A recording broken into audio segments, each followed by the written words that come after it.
Armin, hi Becky. I don't see Armin. I don't see Armin yet.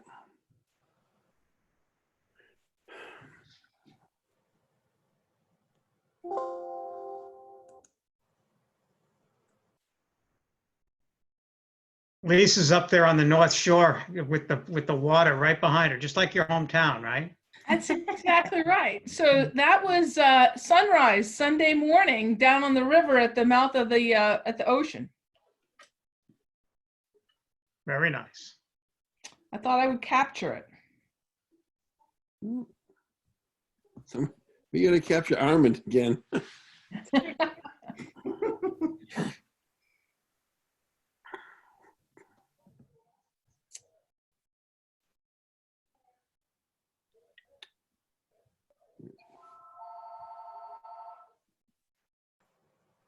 That's probably Armin calling me saying, hey, how the heck do I get on?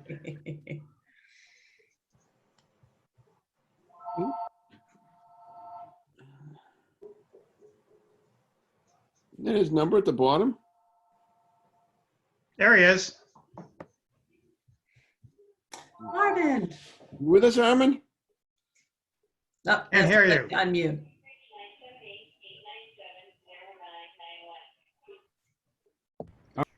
Now, There you we go. I was talking to the chief. He was still hanging in the break room. I was in both of them. Limbo. Places at once. All right, so do we need to read the script again, Greg? The one that's Can't hear him either. Can you say Greg, that again? can you repeat that? So I recommend you do read it again, Mr. Chairman, for anyone that's, any members of the public that's tuning in for the first time. Okay, let me get it.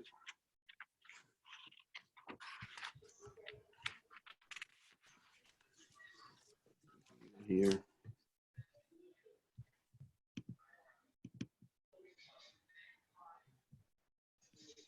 All right.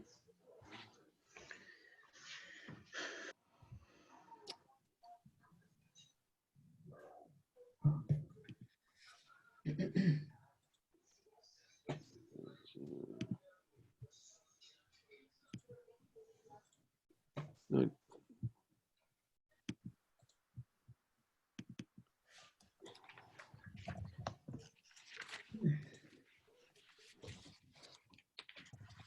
Find it.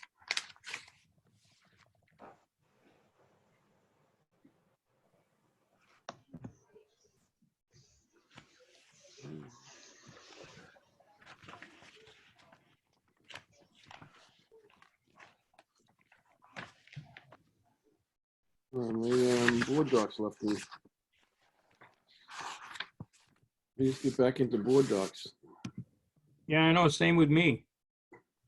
I was trying to get back into it, and I couldn't get back into it. It says I'm in it, but it's not giving me.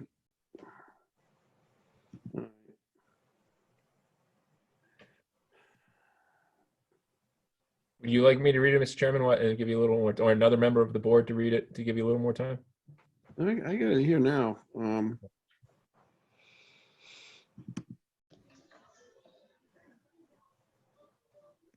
The script. Here it is. So this is the script for tonight's meeting. Our script for the remotely conducted open meetings. And as a preliminary matter, I am Krista Silver. I'm the chair of the Maynard Select Board. And with me is my fellow 4 select members. And so permit me to confirm that they are all here. Justine St. John. Here. David Gavin. Yes. Melissa Levine Pirro. Here. And Armin Diabakarian. Here. Okay, so we're all here. And Greg Johnson, as well as Megan Zamuto and Becky Mosca as staff. So this open meeting of the Maynard Select Board is being conducted remotely, consistent with Governor Baker's executive order of March 12th, 2020, due to current state of emergency in the Commonwealth due to the outbreak of the COVID-19 virus. In order to mitigate the transmission of the COVID-19 virus, we have been advised and directed by the Commonwealth to suspend public gatherings, and as such, the governor's order suspends the requirement of the open meeting law to have all meetings in a publicly accessible physical location. Further, all members of public bodies are allowed and encouraged to participate remotely. The order allows public bodies to meet entirely remotely so long as reasonable public access is afforded so that the public can follow along with the deliberations of the meeting. Ensuring public access does not ensure public participation unless such participation is required by law. This meeting will have some public comments, particularly in the water sewer rate hearing. For this meeting, the Board of Selectmen is conveying by telephone, video conferencing via Zoom, as posted on the town's website, identifying how the public may join. For Zoom meetings, please note that this meeting is being recorded and that some attendees are participating by video conference. Accordingly, please be aware that other folks may be able to see you, and that take care not to screen share your computer. Anything that you broadcast may be captured by the recording.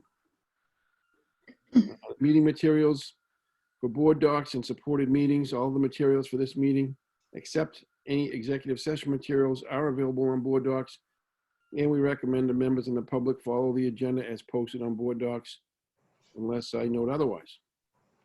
For non-board docs supported meetings, all supporting materials that have been provided members of this body are available on the town's website unless otherwise noted.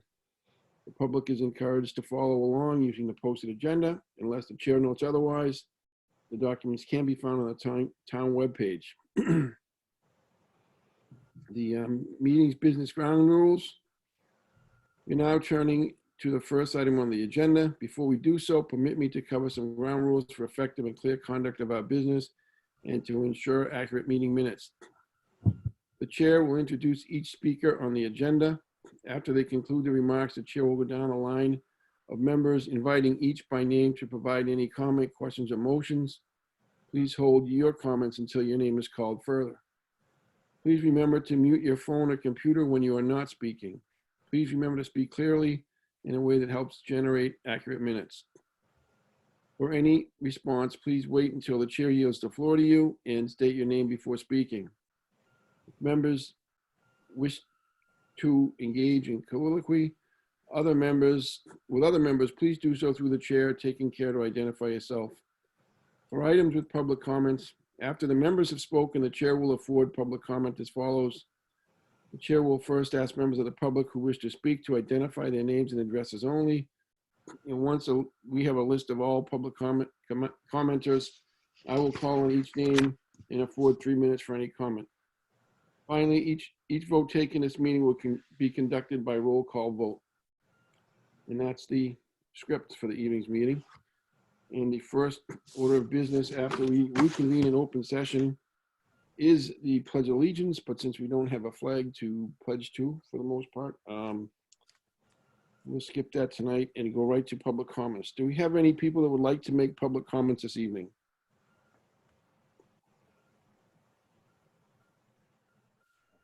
Hi, I would. Excuse me? Yes, I would like to make a public comment. This is Jeff Swanberg from Acton Street. Okay. So last week there was a tow truck parade in town, and it was accompanied by the fire and the police department who had their sirens on. And there was a number of comments I noticed from people who didn't know what was going on, thought there might be an emergency. And I see both Chief Noble and Stowers are on the line. So I was wondering if somebody could highlight what the guidance is in town for non-emergency use of sirens. I'll let one of the chiefs, Mr. Chairman, if you will. Well, that was something that was put together by the tow truck drivers. We found out about the time about 2 hours before. I was not aware that sirens were being used. I don't know that we necessarily have a policy for or against that. Sometimes in parades, people do use sirens. So, but typically a parade route does not go up and down all the streets in the community either. So I wasn't aware it was an issue, but we don't have a specific policy. So to answer your question, no. That's the same as here. Police department. We've been doing a few of these parades again. When requested, we're trying to help out anybody to pick up anybody's spirits. So, you know, they hit the siren because the kids are a lot of times asking for it, or, you know, they want to hear it. But I did hear some of the similar complaints. Anybody else? I actually had another comment, if that's all right. This is more for the Public Health Board, who I noticed is meeting tonight. Specifically, I wanted them to cover in their presentation to know what the policies are regarding contact tracing in town. So I know you guys released the numbers of COVID-19 cases starting last week. And so then my question is, if somebody in town has it, who's doing that contact tracing and what's being done? And then second, if there was a localized outbreak in town, it looks like the numbers we have are far below, or at least below what the state has and the county has. How would we as a town identify that outbreak quickly in an environment where even a day or two would count? So hopefully they'll be able to answer that during their part of the meeting. Okay. Anybody else? That's okay. We have a couple sets of minutes to accept, and I make the first one is our minutes of our April 7th, 2020 meeting. And I make a motion that we move to accept and approve the meeting minutes of April 7th, 2020 as shown. Do we have a second? Second. Okay. Is there any discussion in regards to the April 7th meetings? Does anybody have any questions or concerns about those minutes? Okay, all those in favor, please say aye. David? Aye. Melissa? Aye. Armin? Aye. Justine? Aye. Okay, so that's that, and I'm aye as well. And the second set of minutes to accept this evening, our executive minutes from last week. And I make a motion that we accept and approve the executive session minutes of April 7th, 2020 as shown, but not to be released. Do we have a second? Second. Okay. Does anybody have any questions, comments, or concerns about well, we can't really talk about the executive session minutes because they haven't been released. So those in favor, David? Aye. Melissa? Aye. Thank you. Armin? Aye. Justine? Aye. And I am in favor as well. Into right into the correspondence items for the week. There are 3 of them. And I move that we accept and approve the 3 correspondence items A, B, and C as shown. We have a second. Second. Thank you. Does anybody have any questions or concerns about these 3 correspondence items for the week?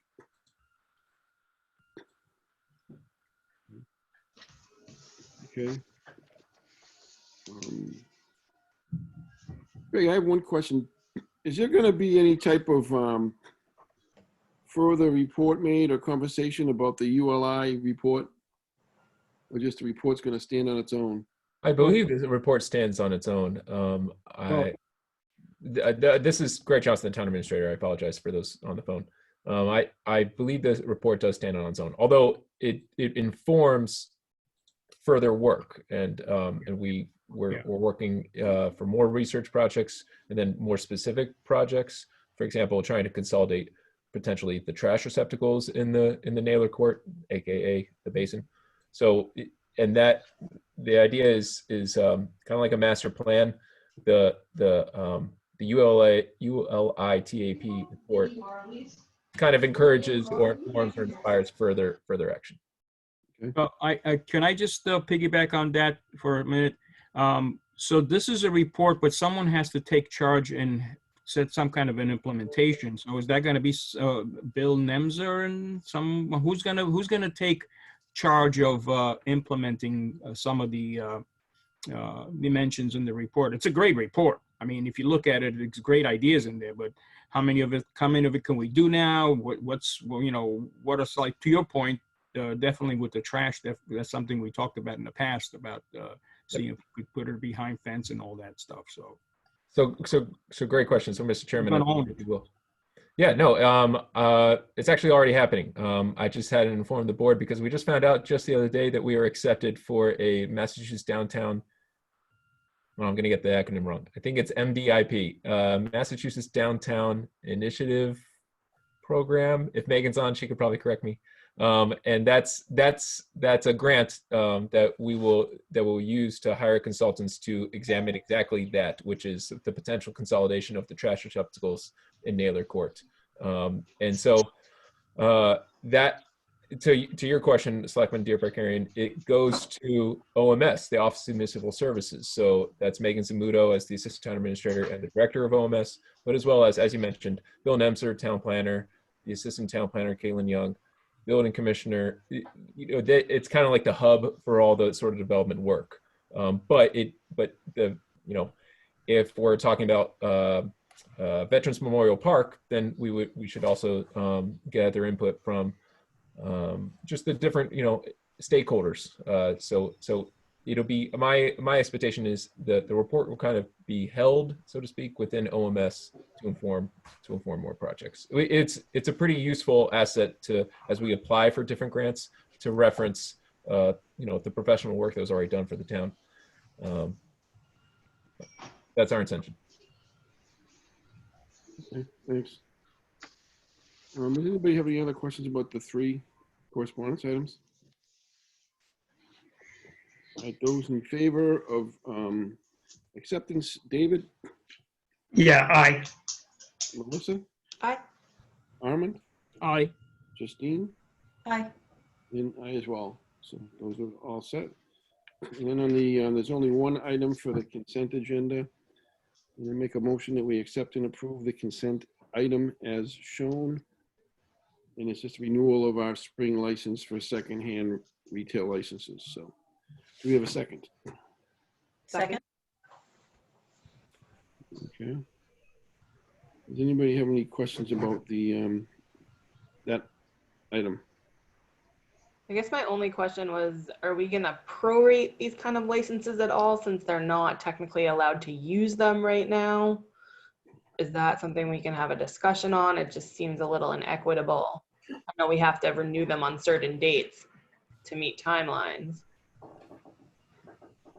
I think there's, I don't know the answer to your question, but I think there's some,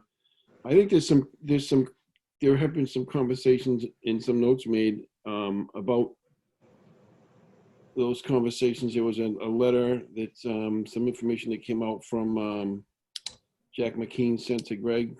There was a letter when that was one of the items included in that letter. So there's a bunch of different things for us to consider at some point along those lines. I don't know if Lisa can weigh in. I don't know if other towns are doing something like that or if there's any precedent. Thank you, Lisa Mead, Town Council. No, I haven't seen anybody else do this yet. The only thing I would caution is to make sure that the license fee is set by the board and not by the bylaw. If the license fee is set by the bylaw, then you can't waive it. If the license fee is set by the board, then you certainly would have a right to prorate it. So we can take a look at that for sure. Perfect. Thank you. You're welcome. Anything else? Anybody else have a comment on that one particular item? Okay, in favor, David, Aye. Melissa, Aye. Armand, Aye. Justine, Aye. and I as well. All right, Greg, so you want to take us into our meeting with the Board of Health? Before we move on, just Greg, for I guess it's really just point of order, if it's that. Relative to these licenses and everything else that typically we would sign, can we give direction or permission to Becky to use our stamps? Yes, that's yes. I am yes, that if that wasn't already clear, then yes, that is. I am taking your roll call vote as one and the same, but I appreciate you clarifying that. Okay. So Greg, I just want to make sure that we don't, we have a public hearing in 6 minutes. Right. I don't know Maybe. what's, Maybe, Mr. Chairman, I could recommend that I'd have to check is if Jen Piccarelli is on the line, maybe she could give a quick 5 minutes overview of the sesquicentennial committee actions for 5 minutes. But I'm here, Greg. Very good. I'm right So here. that could be an option, Mr. Chairman, if you would like. yeah, that would be great. And we can do the Board of Health as soon as that hearing's over.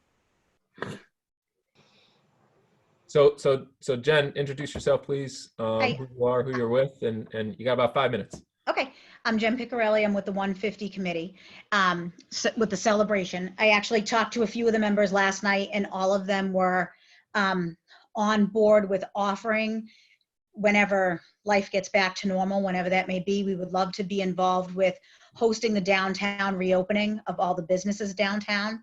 There was also, at our last meeting, there were two people. One was with St. Bridget's and one was with the community band. They had wanted to merge together to do something around the 4th of July and have like they were talking about possibly involving Art Space too, to do a big downtown type event. I don't know how feasible that will be without knowing what the timeline is for reopening and life getting back to somewhat normal, even if we're outside. But we talked last night about possibly even being able to do the time capsule opening when that happens, because we've already, we're going to pass that date. I think it was this coming Sunday. So we wouldn't be able to do that, obviously.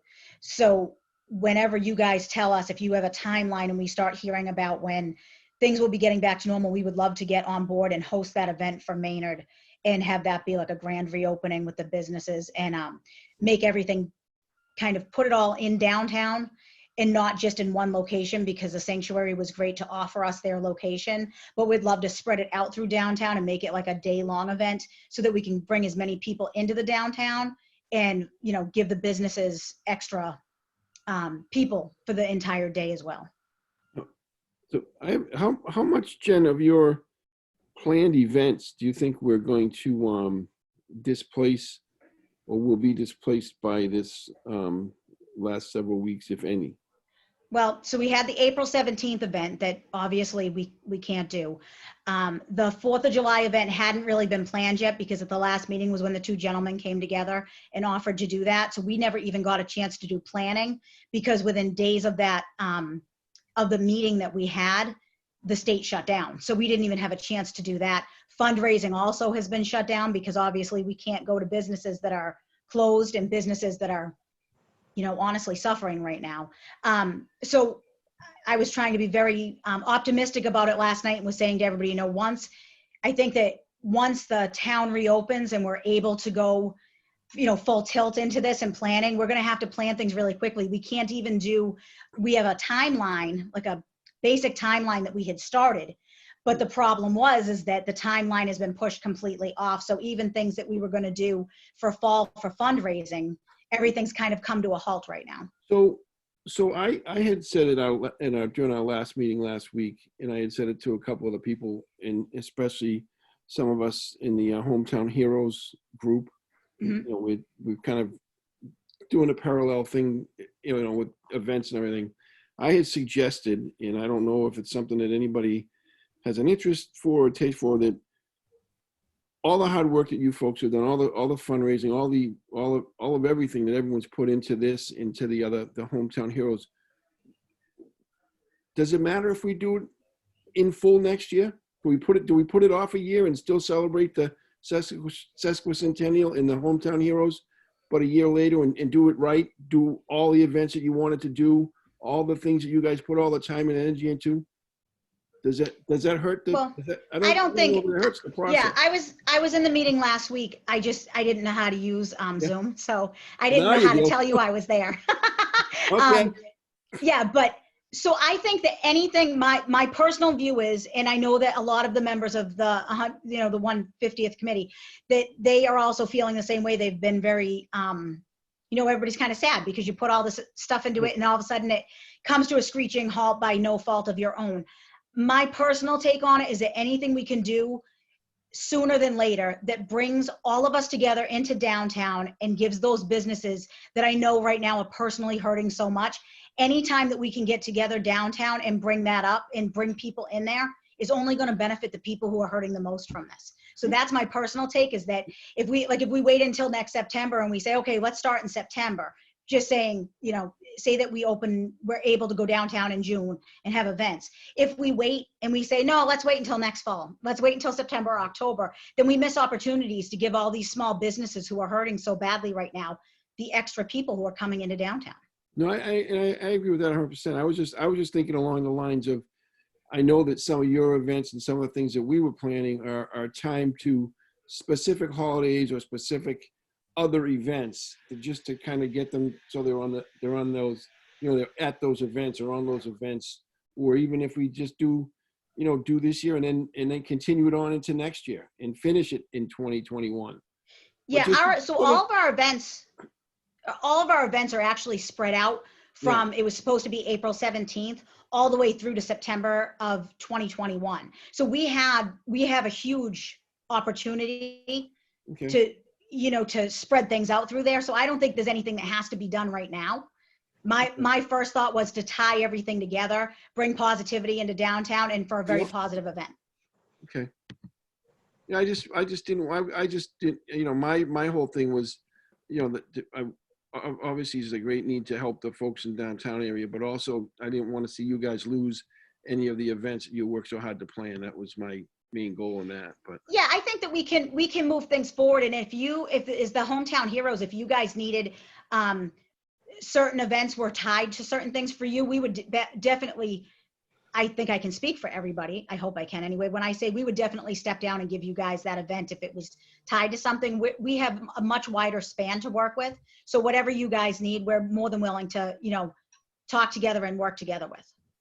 okay. All right.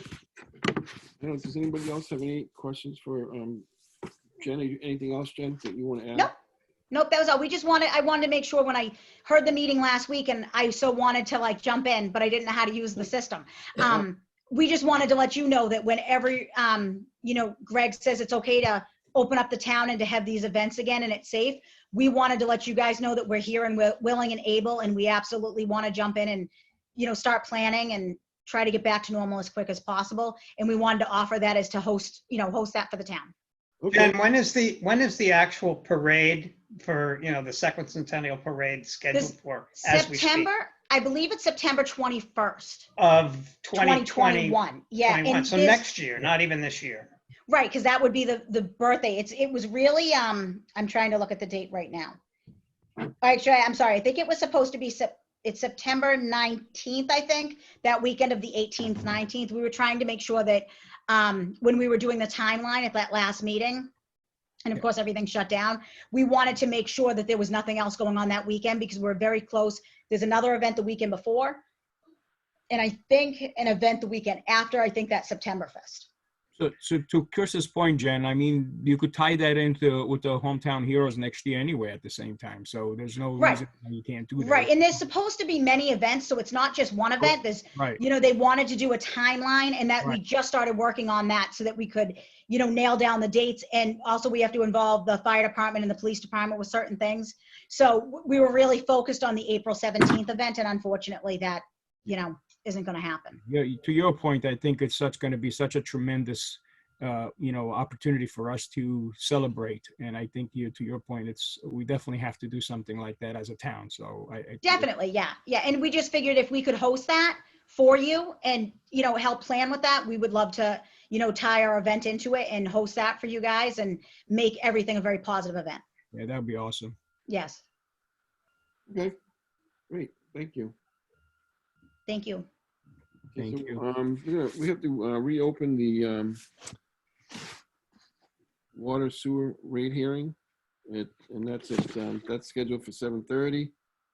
And the legal notice read, The Maynard Board of Selectmen will hold a public hearing on Tuesday, March 17th, 2020 at 8:00 p.m. in room 201 of the Maynard Town Building at 195 Main Street, Maynard, for the purposes of discussing the town water use bylaws, specifically water and sewer rates.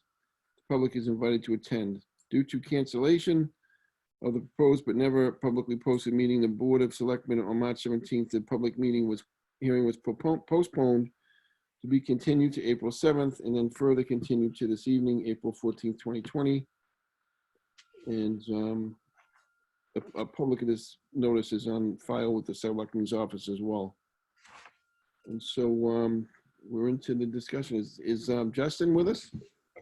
Good evening, Justin DeMarco, DPW Director. How's everybody doing tonight? Good. I see Doug. I see that Doug is back again. I'm here. Okay. What do we come up with, Justin?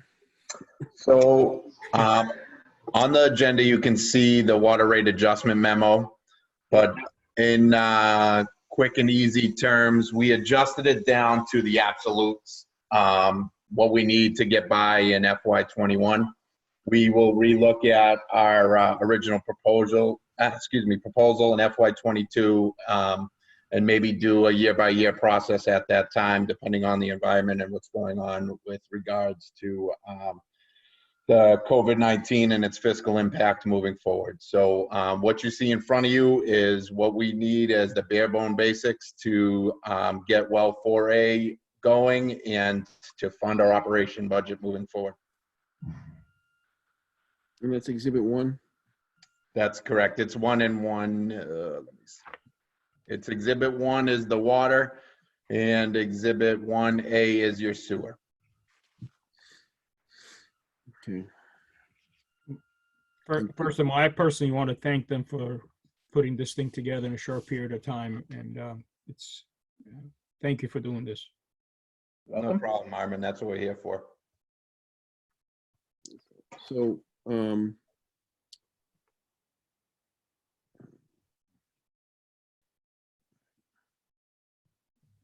right. Does anybody have any questions for Justin in regards to the Exhibit 1? Just for Justin, I don't know if the members of the public, although they obviously saw access to the agenda to get to this meeting, but I wonder if you can summarize what your proposal is relative to the impact on residents and the average, impact on, I guess, the average user of water and sewer. The other comment I want to make before you go into that, though, if you're willing to do that, is I think a comment was made last week by, I think it was Bill Cranshaw, and it was really a valid point on his part that I had commented earlier that in that meeting that at least at my house, the usage of water during this period of time being at home has incrementally increased dramatically. We're doing laundry, I think, at least once a day, and dishes probably closer to twice a day, because you want to wash through everything that you got. So it's, and with everybody home now, everyone's showering as well, not being able to use the gym and whatever. So I think everybody sort of agreed that the volume of water that we're using, and I think you also said that that's part of the problem that we're dealing with, is that right now is that we're at maximum capacity, and our pumps are running almost 24/7 at their max, and that we're at risk for having a catastrophic issue should one of those pumps fail. But having said all of that, the point that was made by Bill Cranshaw is that because of the maximum use that everyone's going through, this quarter's bill that we are now working on, that we will get to, is going to result in bills for people that are way above what they normally would have paid anyway, because most people will bounce up to the next tier in our tiered structure of water rates. So therefore, instead of paying what this year, I'm looking at the exhibit, what this year might be for somebody who uses a small amount of water, $3.78 per cubic, what is it, cubic feet? Yep. Cubic foot. If they bump up to the second step, that individual is going to be paying $9.58 per cubic feet. Now, keep in mind that the people who use the smaller amount of water are typically people who maybe they're typically living at home alone. And I would suspect that most of them are going to be elderly on fixed income. So I think that we're going to, and those people are going to be using more water as well because they're home more and they're doing the same amount of dishes that everybody else is because they're not going out to eat. They're making sure their dishes are clean because they don't want to have virus around their house. So my concern is that we're going to see, people are going to be hit with an increase this quarter that they're not expecting already, that they haven't budgeted for. And then next quarter, the rates go up and they get hit again. So that's my concern, is that we're probably going to do, from a revenue standpoint, probably going to do pretty well on the water and sewer this quarter because of the increased use. So I just want to hear your thoughts on that and whether I missed the boat on my comments, if I'm all, no pun intended, maybe it is, if I'm all wet on it. But if you can let me know what your thoughts are, I'd like to hear that. Justin DeMarco, DPW Director. David, I'm going to kind of go backwards here just to kind of make it easier. So you did talk about the tiered system. I want to just make sure you all understand that the tiers don't trigger until you get over the specific cubic foot. So if you go into the second step, you don't pay $7.11 per cubic foot. You pay $7.11 per cubic foot over the 500 initial. So it is a tiered structure and a tiered payment. Just because you trigger over 2,500 cubic feet does not mean every cubic foot you pay for is at that high rate. It's whatever triggers over the previous step. Yeah, so thanks for that unfortunately, clarification. yes, Good it point. looks like there's a huge revenue stream that potentially comes in, but that's not necessarily the case. Our typical average user within the town of Maynard, a family of 4, is anywhere in the 2,000 to 2,500 cubic foot range. Now, if they're using a little bit more, that triggers maybe $1 a cubic foot increase. But I'm going to tell you something right now. With the increased use, we have an increased operational cost, which triggers our chemical use, which our line items are not set up for. We typically run our treatment plants on average.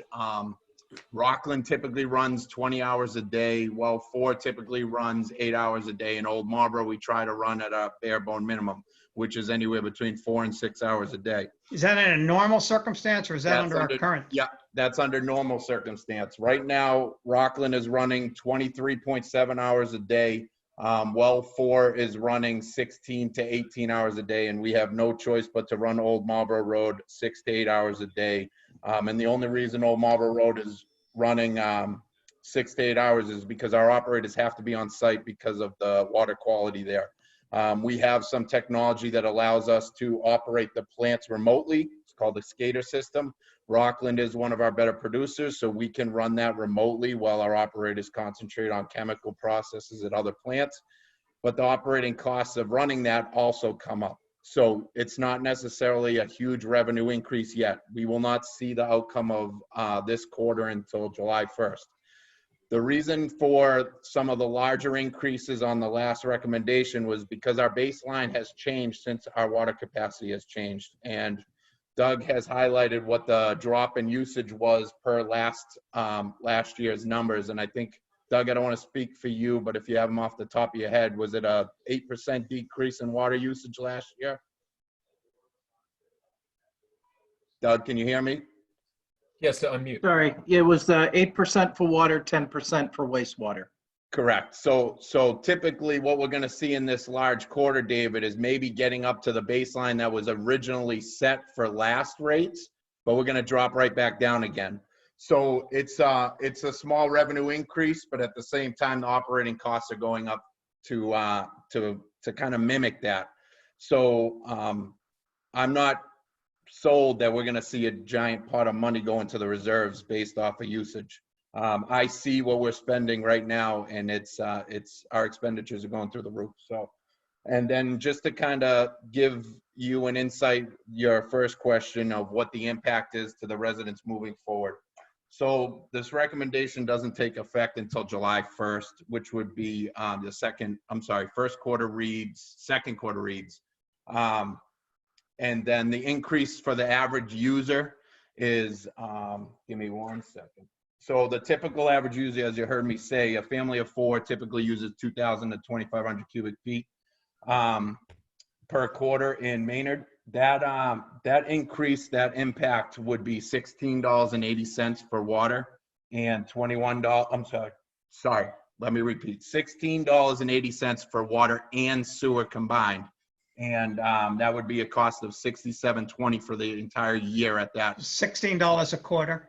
No, $67 for the year. No, I'm saying $16 $16 per quarter. Yep, that's correct. $16. That includes both water and sewer. So if you were to go up to the 2,500, you would see an impact of $21.30 combined water and sewer. That's the difference.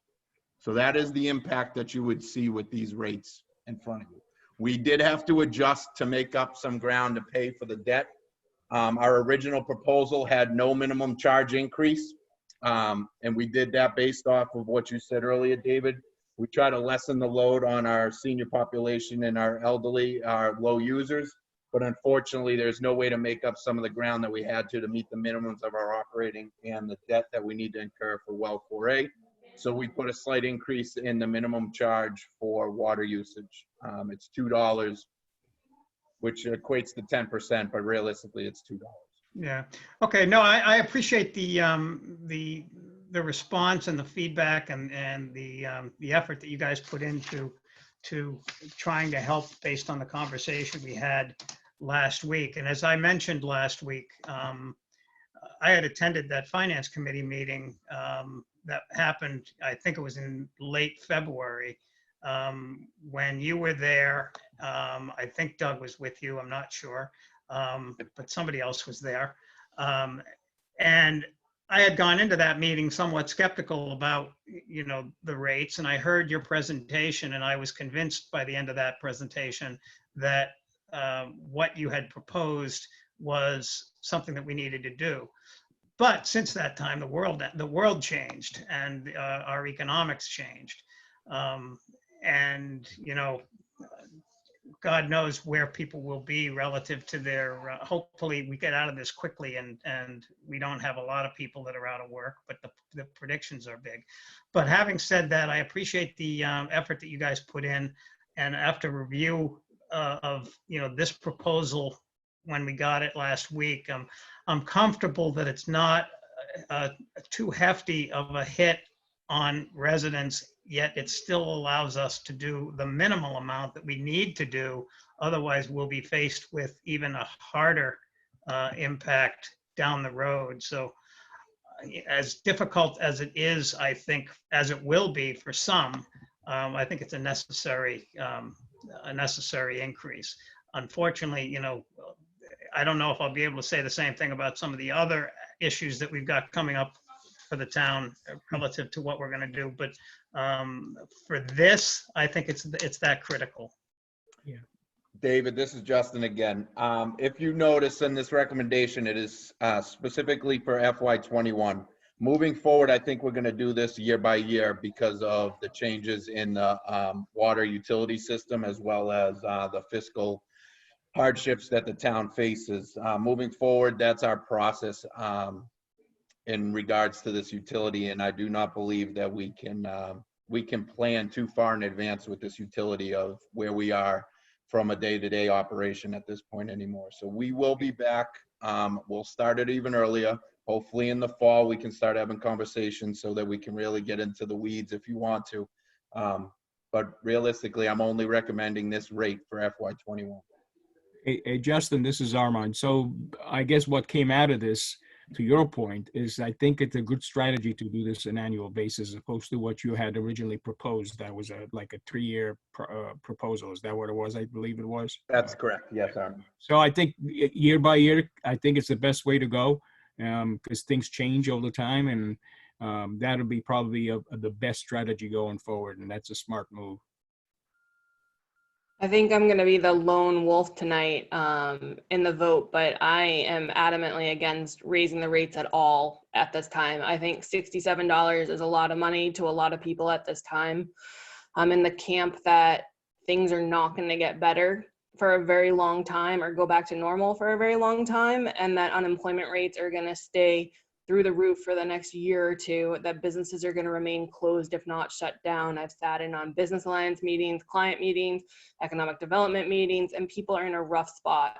And I think a lot of us are coming from a place of entitlement where we're all still employed and getting our regular paychecks. And I don't think that's reflective of the majority of the community.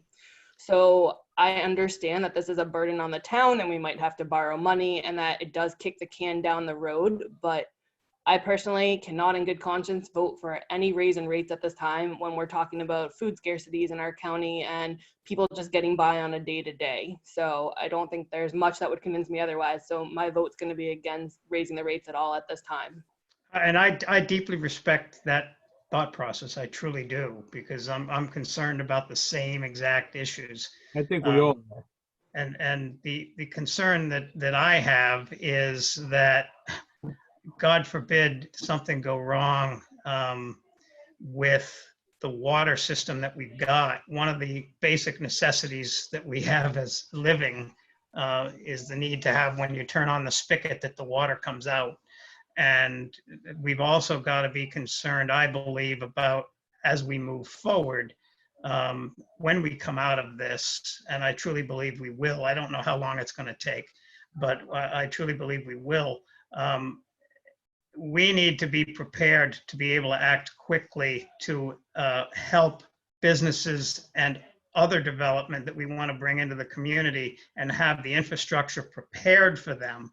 And if we're in a situation where we're not, that'll hurt us even further. So I'm pained by this as well, because I know how much it's going to impact into certain individuals. But as I said, this particular one, I think is that much important. Some of the other ones we're going to discuss later. I'll probably be with you there.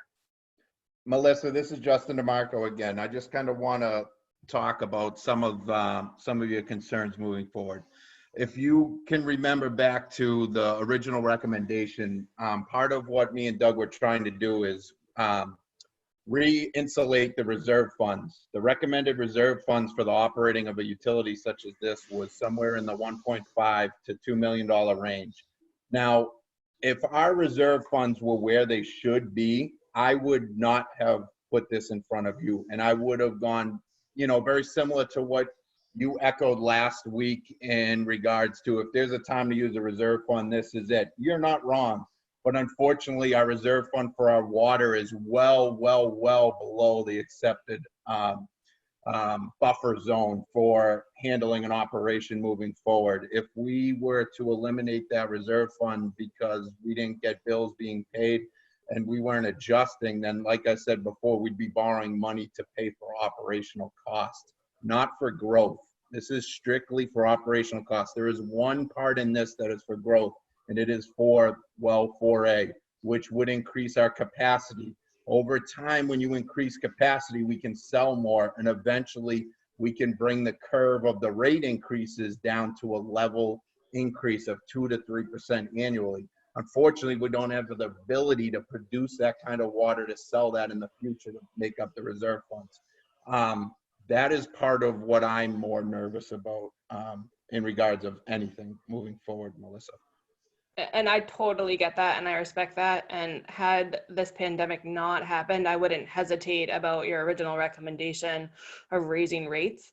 But for businesses all around the country and the world, but in our country, to have to borrow money just to keep their doors open and hope they'll be able to work again, and our federal government telling them that's what they need to do to stay afloat, and then us as a town saying we're not willing to borrow more money and we want you, the residents, to absorb this extra cost at this time, I think is unfair. I mean, we have the luxury of a municipality of borrowing money at a 3-year amortization rate, and it might affect some of the capital projects we want to do, and it might put other things on hold, but I think that's the way to go about this right now when there's so many unknowns. I don't think it's fair to make residents shoulder this at this time. I fully understand, Melissa. I do. I would just hesitate to borrow money for operating costs. Mhm. It's just bad fiscal responsibility. Yep. Christine, any comments?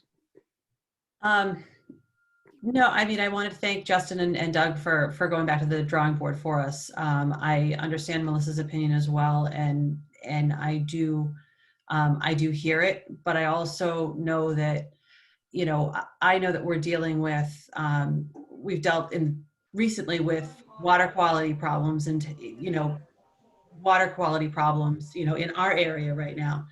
And I kind of have a feeling, and Justin, correct me if I'm wrong here, but I kind of have a feeling it's because of the old Marlborough Road well working as hard as it is. That's correct, Justine, yes.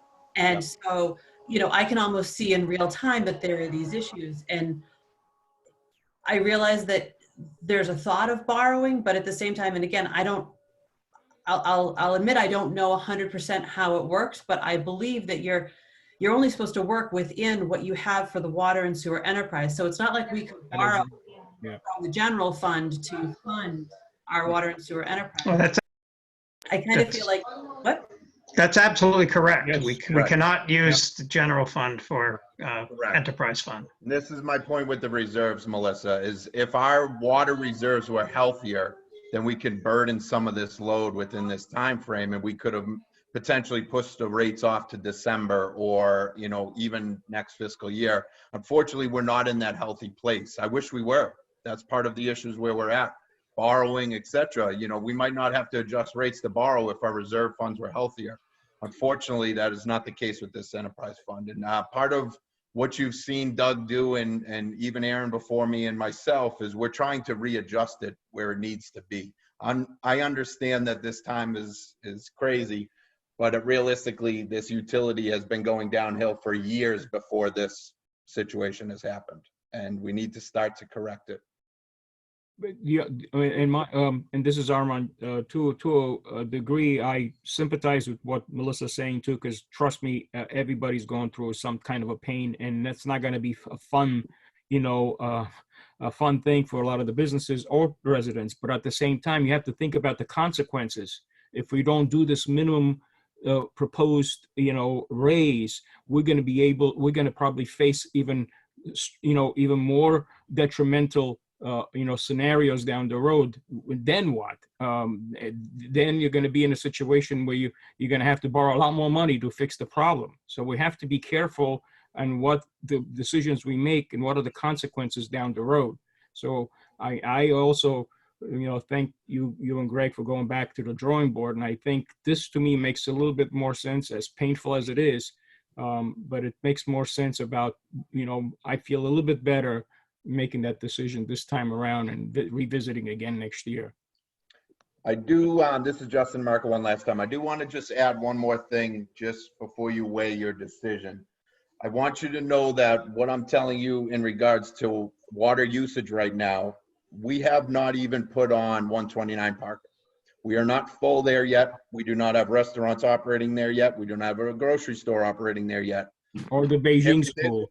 If this was fully operational right now, we would have trouble producing enough water for residents to use right now. So just keep that in mind. And the longer we kick well 4A down the road, then when this all changes and DEP allows us to go ahead and move forward with well 4A and we don't have the money appropriated for it, we're kicking that another year. 129 Parker might fill up. And we might be looking at a capacity problem again, where we needed to address it now. My problem is similar to Armin's concern, and that it is that, you know, this isn't a situation for me, anyways, in discussing the request of you guys to go back and rework the rates, yourself and Doug. and it's appreciated. But I don't know, it's not a question of when or if, it's a question of when, because every year we're having massive water breaks, in sewer issues, and it's all coming out of this money that we don't even have. So we, to put this small increase in effect, if we don't, and then we end up borrowing, it's going to be far more of a impact than the $67 for the usage that you use at that larger rate.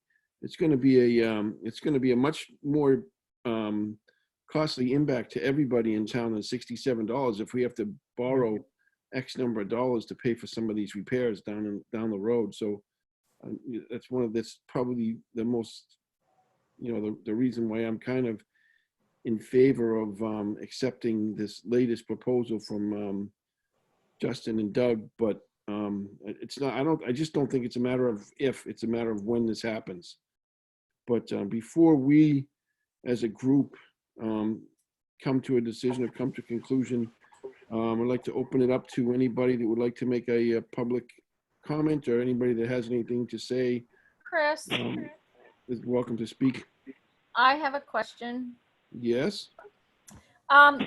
Is there a relief Hey, fund? Lydia, Can you introduce yourself? Can you introduce yourself? Lydia Clancy, board, school committee, and I'm also on the Coolidge working group. Is there a relief fund with this water and sewer the way there is for like electric bills and oil bills, where people can pay more and it can go towards helping people who can't pay their bills, their water and sewer bill? Lydia, we don't have voluntary bonus payments for that. We do have an abatement process. So if someone has trouble paying their bills, they abate it through the Director of Public Works. And they can also, if I deny them, they can go to the BOS, who is the Water and Sewer Commissioners. Is there a way that by a case-by-case basis, Lydia. Okay, could we set up a fund like that, or is that just not an option? That's something myself and Doug would have to go back to the drawing board. We would have to change the water and sewer enterprise bylaw rules and regs. And I would actually probably have to get Lisa involved as well. Okay. Lydia, I just want to understand your question. This is David Gavin. Are you talking about the program that we set up a few years back where you could add a little bit to your basically a thing went out with the bill and said if you want to add towards, Greg, I don't think that program, and I was the one who proposed that program for taxes. My understanding is it hasn't been all that successful as in raising funds, but I would. Do you know offhand how much money is in? And I'm talking now not water and sewer, just I'm talking on the tax side. How much money was gathered? I think they did a heck of a lot better with the request for money towards school scholarships than they do for tax benefits, which, but Greg, you might be able to clarify that. Off the top of my head, no, I don't know. So unless Mike Guzzo, the finance director, might be on, he might know off the top of his head, or I'm not sure. Okay. I have a comment, Jack McKean. From listening to the discussion, there's a very sticky issue in the middle of a crisis which is causing financial problems for a lot of people. Whatever the decision, the town really needs to think about how to package a communication to the residents about this. Excellent point, Jack. Chris, I have a question. Adam Kahn, 93 Acton Street. And this question is directed to Justin and Marco. Do you have any preliminary stats on the change in usage between commercial and residential since mid-March? So we won't see those reads until next quarter, kind of like what David talked about. We won't see the revenue stream, and we won't see those reads until next quarter. But I would tell you on average, a single home uses 110 gallons a day. Well, actually a person within a single family home. So if you had a family of 4, it's 440 gallons a day. Average office uses anywhere between 10 and 30 gallons. An average restaurant is somewhere in the 80 gallon range. So just doing those Title V analysis, we should see an increase in revenue. But as I alluded to David, with that comes an increase in operating costs. Now, part of the water quality within Maynard, we fight it with chemical. We don't have processes set up that alleviate this, because the 3 treatment sources were set up for a specific type of hydrology that has drastically changed due to development and impact in other areas. Specifically, Old Marlborough Road's treatment area was once a brook, is now a swamp, and we're treating organics with a treatment facility that was never designed to do that. So we do it with chemical warfare is the best way to explain it. Well, with that comes an extreme operating cost. Dick Downey, I was on the Water Study Committee about 10 years ago, and pretty much all of these issues were forecasted back then about what was going to happen. And here we are 10 years later, still trying to kick the can down the road. And at some point, I agree with Chris, you just can't put it off forever. At some point, you got to make a hard decision and get the thing organized so that we don't wind up with a crisis at some future point. And I don't think that's very far away based on what we did 10 years ago. So I would recommend that you do what you're doing. I think it's a good middle ground. Thank you. Anybody else? Public comments? Yeah, this is Mike Guzzo, Finance Director. Can you hear me? Yes, we can hear you. And to answer Dave's question, how much money we have in that account after about 3 years? Yeah. $2,000. About $2,000. Hasn't been very successful. Right. That was my comment to Lydia. Yeah. I don't think abatements are the way to go either, though. I think abatements are embarrassing for people who are struggling to ask for help. I don't think they're utilized because of that. So to say that we have that and it's a resource for people, it's not a realistic resource. And we're talking about a larger portion of our population being vulnerable and being in a position where they're going to need relief.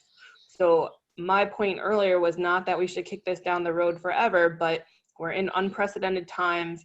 People are struggling. We're only 2 months into this. Things might not go back to the true normal for 18 to 24 months, realistically. So to put this burden on right now while we're 2 months into it and there's so many unknowns just seems really unfair to do to residents. I agree with your observation on the abatements fully. Natasha Rivera, I have a question. 9 Turner Road. I wondered if there was any consideration with incorporating, well, I mean, obviously if some people can't pay, they're just not going to pay regardless of what the rate is when they have a hardship. Is there any consideration on extensions or relief that can be done to incorporate with the rollout of new rates to allow time to pay a little bit longer for folks that are in need? And also, are there any state or federal programs that are, in light of all things that are happening on a municipal level, that are providing funding for some of these aspects to towns that could support? Hi, Natasha. This is Justin DeMarco. So on average, we have 5 to 6% of utility users who don't pay their bills. We have some users that haven't paid their water and sewer bills in over 2 years. And the abatement process is the way to avoid interest. Typically, we have our utility users are pretty regular in regards to how they pay their bills, and some pay on time, a majority pay at last minute, and then there is a small select few that typically have trouble paying their bills quarterly. Those processes we approach on an individual case-by-case basis. I do understand Melissa's take on the embarrassment part behind it, But I do want to add that this is a utility. We provide a product and we must sell that product. And to provide that product, we must collect money to do so, just like an electric or gas utility. Unfortunately, water and sewer utilities are typically run through communities. There's a reason that a number of water resources throughout the state have turned to, why can't I think of it? Turned to MWRA. Yeah, no, not MWRA. Oh my God, when they combined. Sorry, I'm not. Intermunicipal agreements? No. Water district. Yes, thank you, Greg. Water districts. And the reason for that is it takes selectmen and politicians out of the equation, because this is a hard vote for you to make because you equate them to taxes.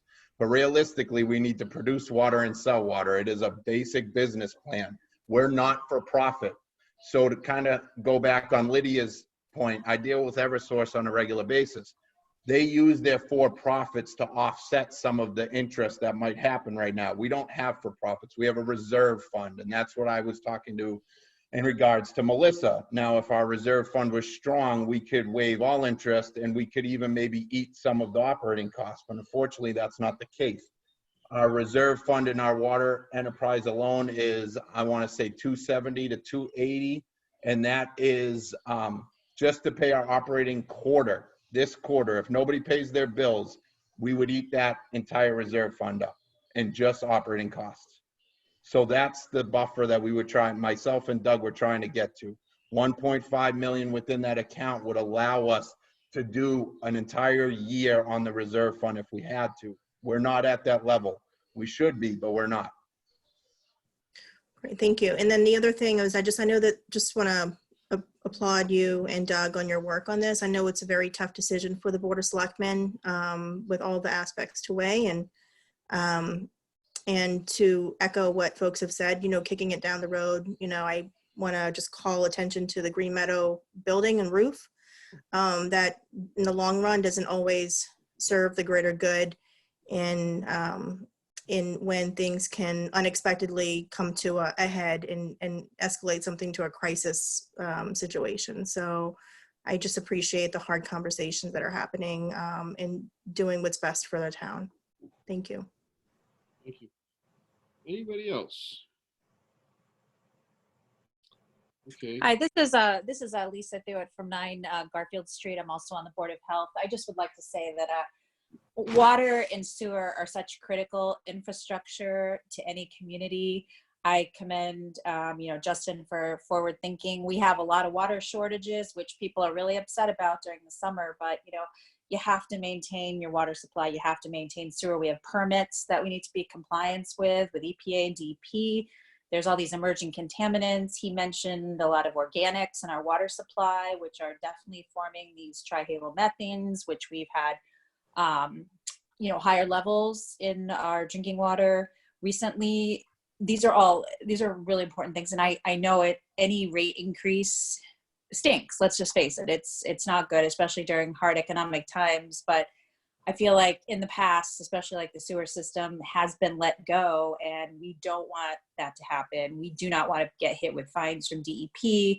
We do not want to have, impact the Assabet River by not meeting our permit limits. I think it's extremely important that water and sewer infrastructure is maintained, and unfortunately it is maintained at a cost. But without that, you have huge public health issues if you do not have properly treated water or properly treated wastewater being discharged. So I just wanted to say thank you to the DPW for looking ahead and also recognizing one of my concerns with 129 Parker Street coming online.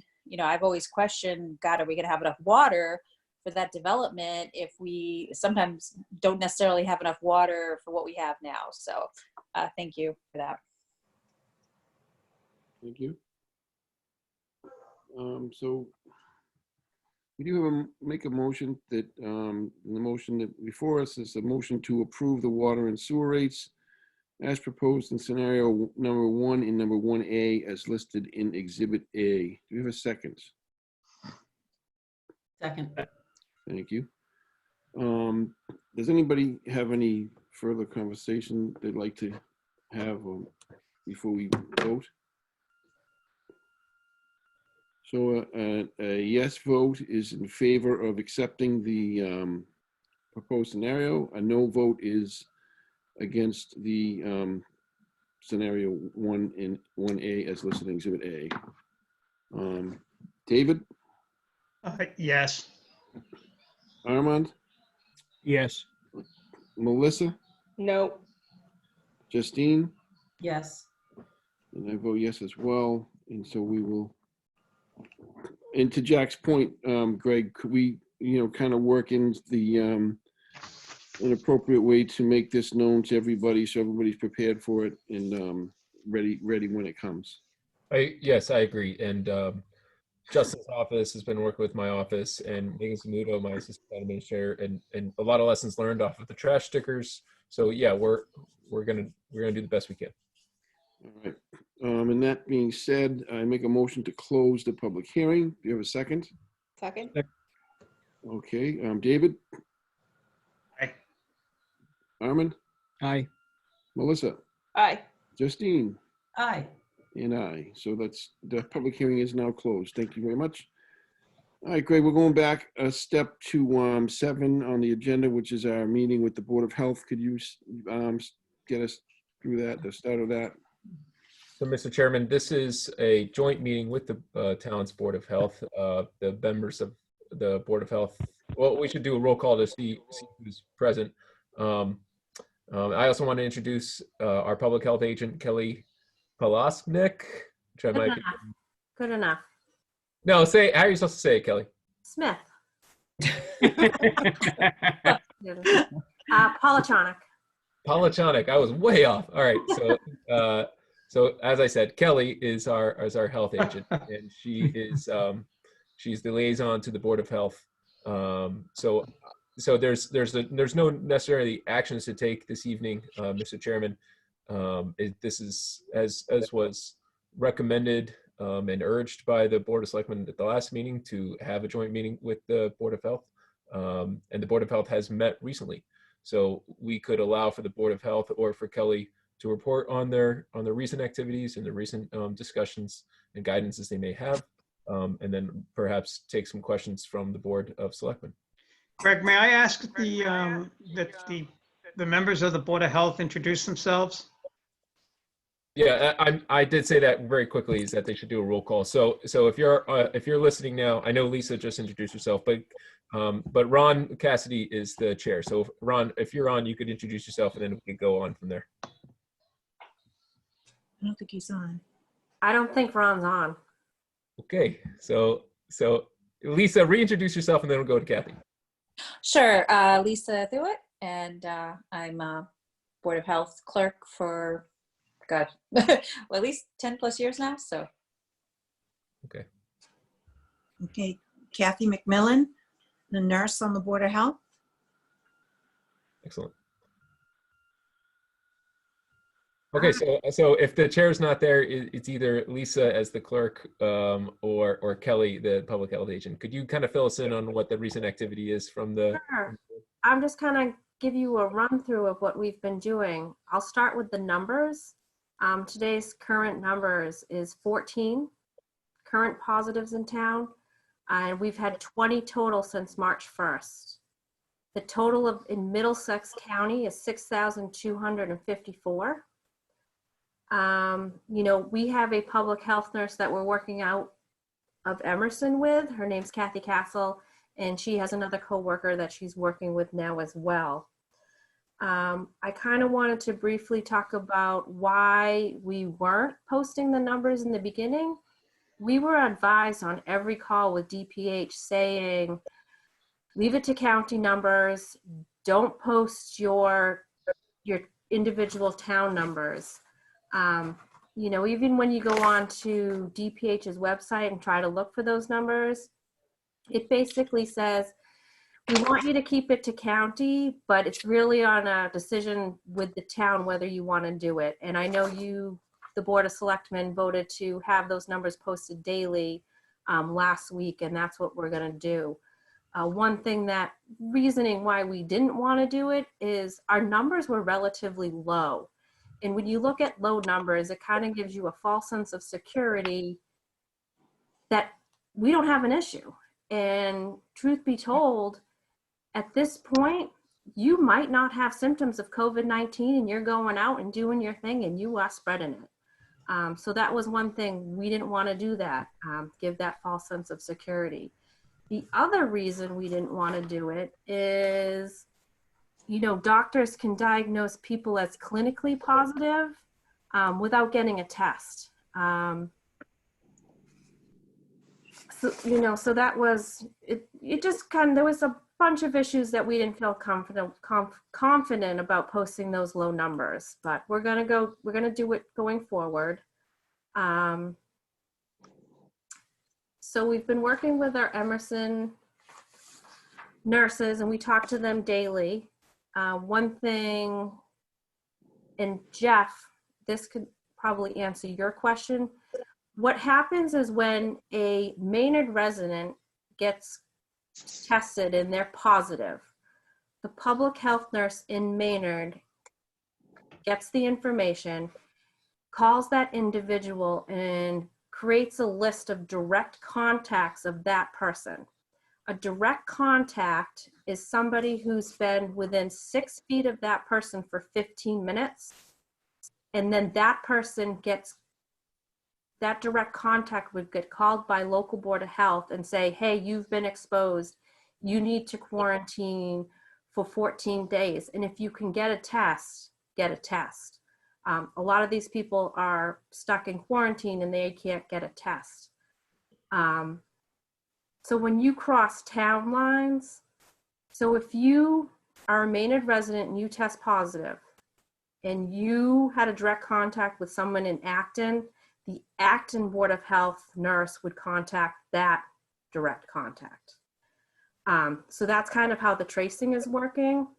So we have 2 public health nurses out of Emerson, and they are also going to be getting interns from the Harvard School of Public Health that Megan Zamuto and I have been working to get our nurses help, because some of the contacts, especially in the beginning, were 15 to 25 people. Now with people in self-quarantine, the direct contacts are lower, and when you get a contact, it's almost like it's a household contact. So I'm living with my parents right now because I just sold my house. My whole family, my parents, my spouse, and my kids, we would be all quarantined. But again, you're almost making one phone call to do that direct contact. The other thing we've been working on is securing some funding. I know the first round of funding, we got about $2,620. The second round of funding was $4,127. And I anticipate funding to continue through June at this point, if not longer. One thing we discussed at our Board of Health meeting yesterday was if we wanted to create an order forcing everybody in town to wear a mask if they're entering an essential business, or having essential businesses employees wearing face coverings. And we decided not to create that order for the town. Why did you decide to not have that order? It's hard to enforce. We would need police department to help us along with that. You kind of get into certain rights. Overall, it's really hard to enforce. And Lisa or Kathy, did you want to talk a little bit more on?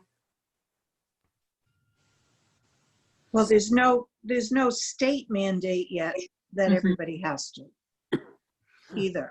Yeah, it's a recommendation by CDC. And I know a couple towns, did do the order because their numbers are so high. The city of Salem did it because their numbers are so high. Brookline's done it because their numbers are high. We can look at it again. No, I just didn't. I'm not asking you to look at it again. I was just kind of curious as to what that makes perfect sense. So I was, Justine St. John, I was on the call. I actually listened in on the Board of Health meeting on Monday. And it was very interesting to listen to their reasonings for it, because another reason is obviously that difficulty to enforce piece. We've heard from the police chief that, you know, the officers are doing their best to keep themselves safe at this point. And if we had to then introduce the officers to situations where they were going to have to enforce something, where they would have to get within 6 feet of all of these people that aren't complying and getting their names and issuing citations or whatever, it just ends up putting more people in harm's way ultimately. So I thought that was an interesting piece that I hadn't thought of. Yeah, this is Lisa. Absolutely. I think it's people can perceive it as, you know, invasion of privacy, a violation of rights. You know, we don't want to get into a situation. I had mentioned there's a controversy where someone got pulled off a train in Philadelphia for reportedly not wearing a face covering. I just don't think we want to be associated with that. We don't want to have our police associated with anything. We want to reduce the exposure. And from what I've seen, I mean, I went to CVS today, and I didn't see anyone without a face covering. So, you know, if it was a case where people were inside Maynard businesses and they weren't wearing anything, but to me, people are being proactive. And I think at the end of the day, everybody is kind of responsible for their own health and the health of their families. And, you know, from what I see from the businesses that are open, I do see people, the public, proactively wearing it. So we just didn't feel that it's at the point where we should be forcing people by any means to wear a face covering if there are, you know, a small percentage of people who choose not to. I think most people are just trying to be respectful of people that are working at open businesses like grocery stores and pharmacies. For their benefit, it helps to wear a face covering when you go into you know, they're on the front line in a way because they're dealing with customers directly. So that's kind of another angle. I think if Maynard had a grocery store or a large box store like a Target or a Walmart, I would say hands down, yes, let's do it. But we don't have those as of yet. Exactly. Okay. The other thing that we did yesterday is that we did declare a local emergency just as the selectmen did. And then that was pretty much our discussion. When you declare a local emergency, what does that mean? It, you know, like you did, it kind of secures some additional funding. Mm-hmm. Okay. I didn't know if it meant had any particular restrictions that came with it for anybody. That's all. No, if we were going to do some more restrictions, it would have to be fit like a different physical order. Okay. And if we were to write that order, we can write it with town administrator. Okay. Does anybody have any questions for the Board of Health? Okay. Does the Board of Health have any questions for anybody else? No, I don't think so. All right. Greg, anything else? No. No, I just want to allow both the boards to have the opportunity to talk to each other. Thank you very much for providing us with the information. Anytime. Appreciate it. Dick Oh, Downey? wait. Lisa? Town council is trying to say something. Mr. Chair, just moving forward, in the event that the Board of Health and the Board of Selectmen want to take an action to have more force without it being a requirement, it may be, let's just take the face mask thing, for example.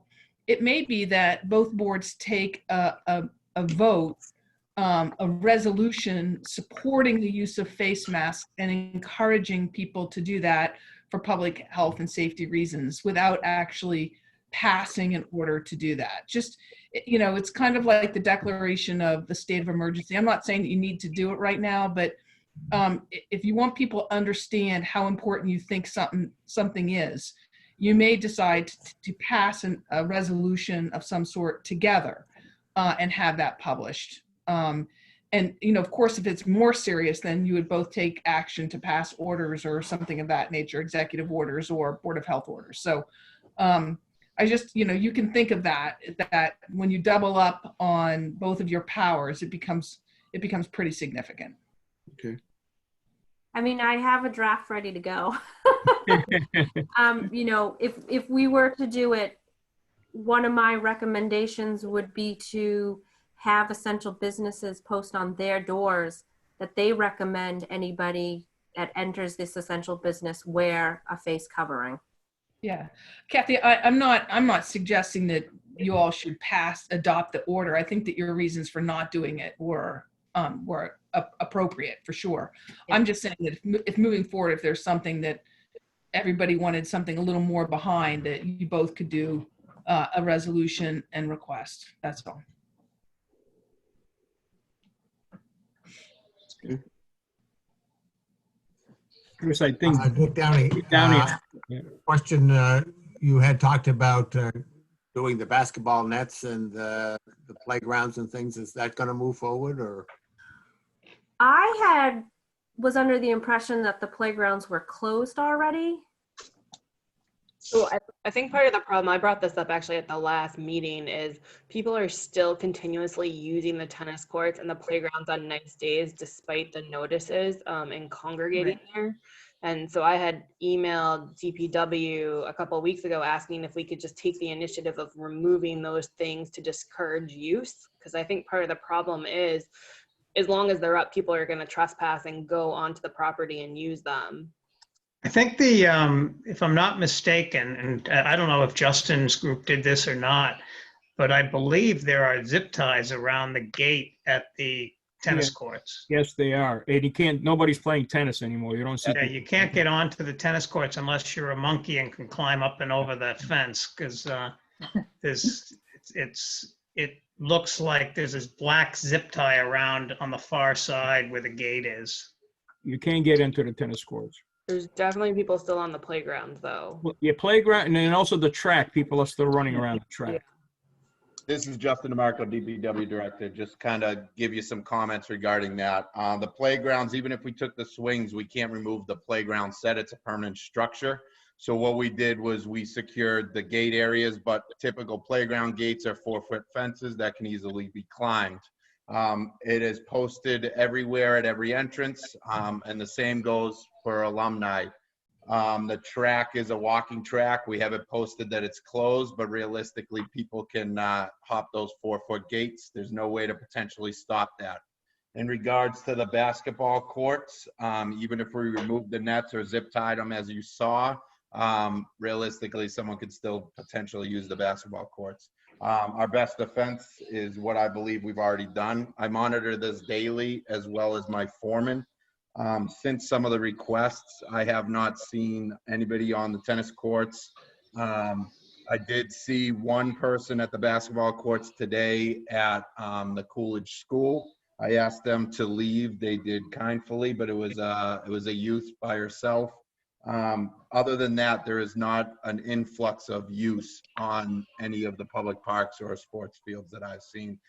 Chief might be able to echo this with some of his staff as well, but everything that we've seen, there's not a high use. No, it's cut down a lot. At first, there was a high use. This is Chief Mike Noble with the police.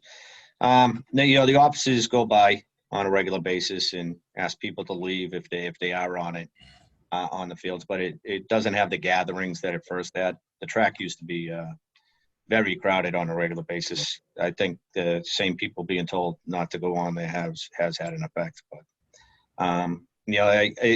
to echo Kelly's enforcement part, it would be very difficult to enforce, because if you get that person, because we can do it, it doesn't always mean we should do it. If we had to physically go against somebody and they struggled because they were making a statement or they were trying to do that, and something would happen, we'd find ourselves in a precarious situation, especially because it become a national story type of thing. If you're listening to that, something happened with somebody. So we're trying to take the better approach of, just encouraging people to abide by it so we can get through this as fast as possible.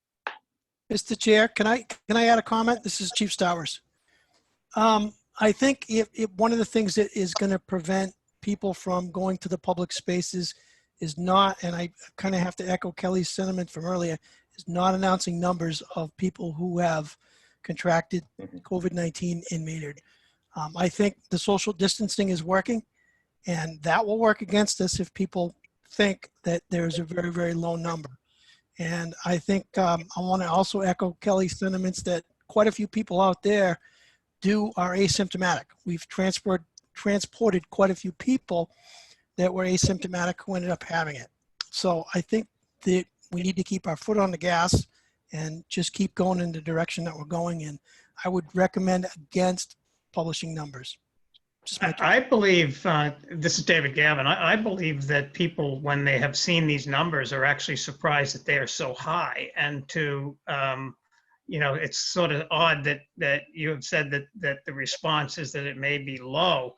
I think that people have responded by saying, oh my God, we've got 19 cases in Maynard and it's gone up over the last couple of days. I think people are aware, and I think I expressed this last week that, and I know that there are those that feel otherwise, but I think the more information we give to the public, the better. And by announcing numbers, we're making it clear that this is here, guys. It's not something that's just in Boston or just in New York City. It is in Maynard. Even if the number was 1, people would be concerned about that. And we've got 19. And nobody knows who they are, which is fine. I don't want that, and I never did want that. That's not the issue. The issue is awareness of the fact that it is close by, and everybody should play their part in social distancing. And I think if we have information, people deserve to know it. Yeah, that's fair. The only thing I would say though is I think some people would be concerned with 1, and then some people will think 20 is a low number. So it's going to depend on the individual. But either way, I mean, whatever decision you make, I'll support it. I just think that it would be wise to keep the numbers to ourselves. That's all. Withholding numbers is so Orwellian. Like, the number one complaint we get as a board is that we're not transparent. So to have information about a public health crisis and to withhold it, I just think is so ridiculous, and it just feeds into the fear. And as David said, I've gotten a lot of comments that people think 20 is a really high number for Maynard. So I personally feel like any information we have as the Board of Selectmen, as representatives of this town, we need to be sharing with the public.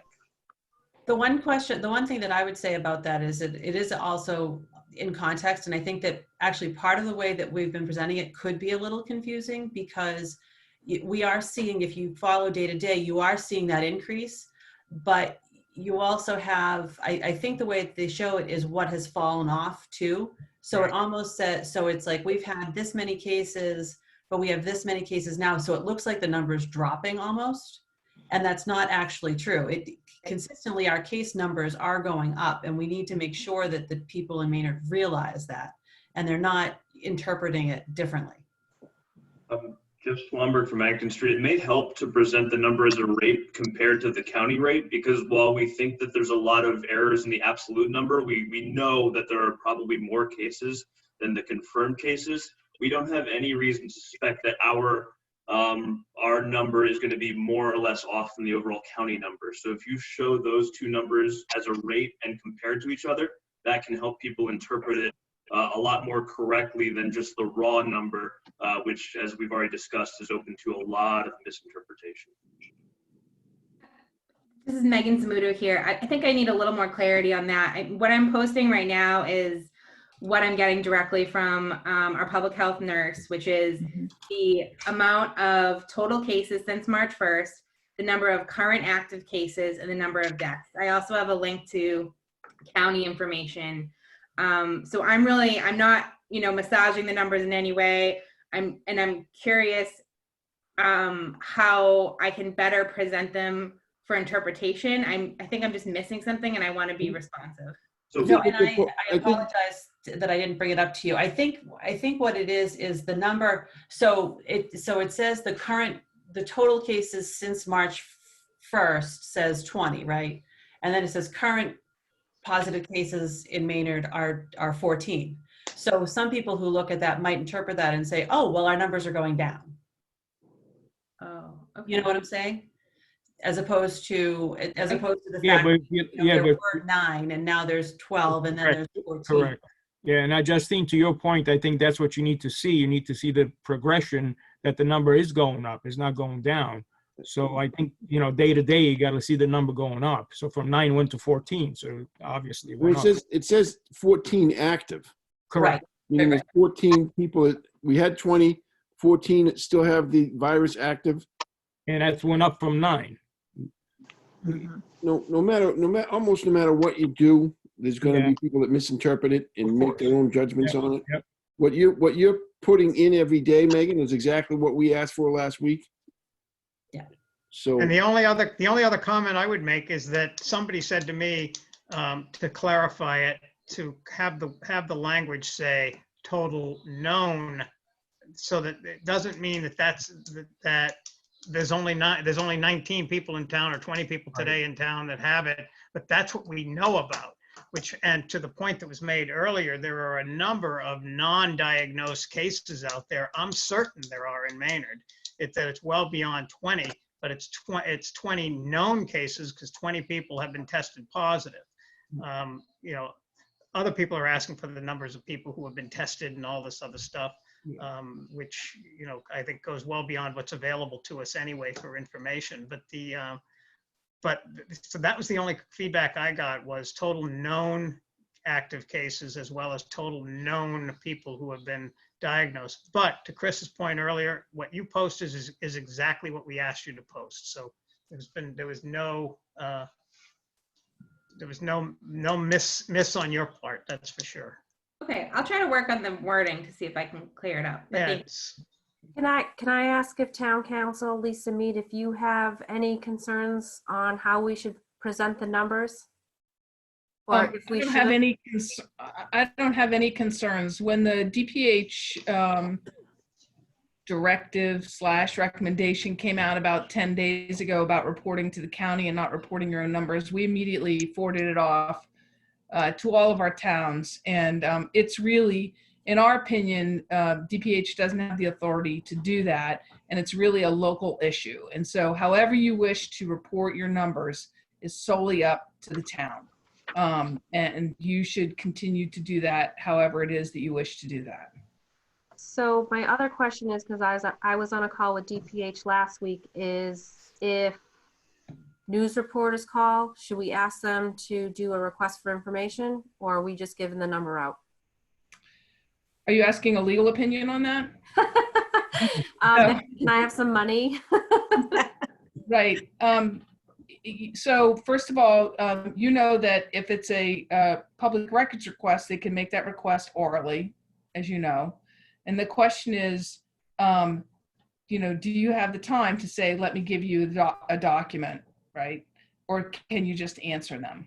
So it's public information, and you can decide to release it or not release it. If they make a public records request, you're going to have to give it to them anyway.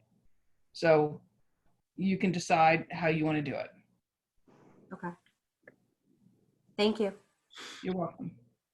Thank you. Is that anybody else? All right, Can I just get a motion from my members to close the meeting? sure. The Board of Health meeting? Motion to close the Board of Health meeting at, time is it, 8:42. Lisa threw it. I second that. Thank you very much. Okay, Thank you. Thank you. Thank you all. Thank you. Thanks. Mr. Johnson, I'm trying to get caught up where we are, Mr. we are on number 10, the water restrictions. Very good. So, Mr. DeMarco, are you still on the line? Hello, Justin DeMarco here. Yes, I am. All right, explain what you're asking of the board. So this is our mandated yearly water restriction based off of the water resource area that we are a part of. This is your yearly level 1 water use restriction that is required per our permit. And it just happens it seems like time's been flying, as Greg echoed last week. As we had the conversation, I realized that May 1st was right around the corner, and I wasn't sure if we were going to have another Board of Selectmen meeting prior. So this is up for approval, but realistically, this is something that we're required to do anyways.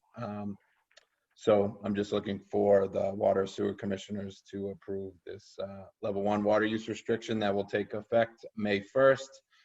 As you see, it highlights non-essential outdoor water use and examples as our typical letter is reflected.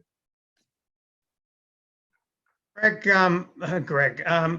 Dustin, what is your thought, given the concern that was expressed during the earlier conversation and also last week relative to, our water capacity? What would be your current recommendation as to an elevated water restriction at this time, so that we make sure that we don't lose the essential use of the water for, cooking, bathing, and washing versus washing a car?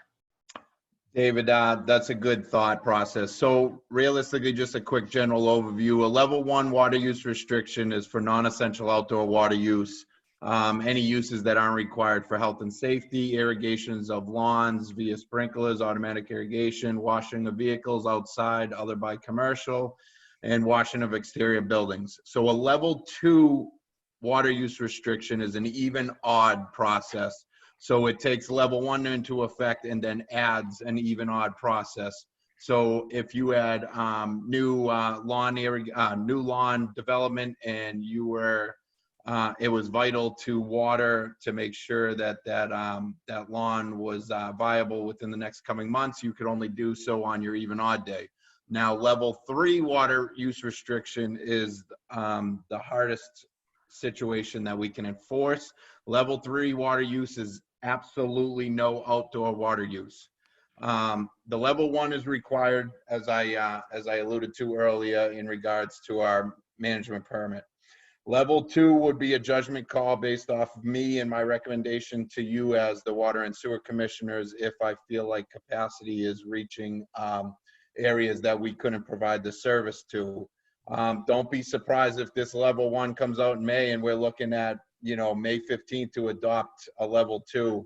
I think Melissa was asking last week, and I said that I've been constantly monitoring outdoor water use even throughout this process, just because even though we're required to put in a level 1 water restriction in May, I was contemplating approaching you within the next week or two about a level 2, which is something that we don't, Massachusetts DEP doesn't require. It is based on us unless the recharge rates that they see start to dip. But I actually have a feeling that we're going to put that into effect prior to Mass DEP's recommendation. They look at the district as a whole, not just Maynard. So I wouldn't be surprised if we're looking at a level 2 within the next couple of weeks. That's another point to Jack McKean's comment earlier on education, that if we were to do that, that the public be properly educated as to why we're doing it and not just do it because they'll say, geez, yesterday it poured like heck for the whole day and we're, that we should have plenty of water, because we hear that every year when we do the regular water ban that we're required to do, but people don't understand that we're required to do it. So it becomes as if we're trying to, play a game. So if we do that, and it's not on our agenda to even discuss it tonight relative to a second level water ban, I don't know if it would be valid to do it under, because it says level 1 water restrictions on our agenda. But so if we were to do that, we need to make sure, to Jack's point, as we should with everything, that we're properly educating the residents and the water users as to why it's being done. David, when we first presented the rate recommendation, I posted on the DPW website under the water and sewer and the DPW homepage, as well as had Megan Zamuto put on Facebook, exactly what you and Jack are alluding to. I put the water capacity studies on that I presented at the planning board as well as the Board of Selectmen meeting. I put a hyperlink to the National Groundwater Resource Services that highlights how groundwater recharge works. It's a very lengthy document, but realistically, the hyperlink was there. I even included what I would like to call a basic cartoon YouTube video that, you know, really ties why water rates are what they are, what they go to, how water is made, how it is distributed. It is the most basic little kid YouTube video you could possibly see. We did put this out there.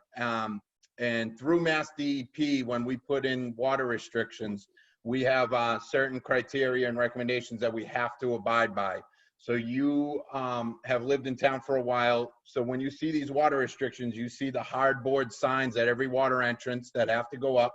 That's a Mass DEP recommendation, as well as we fill out an application to Mass DEP that puts it on their state website, so any resident within the entire state can look at.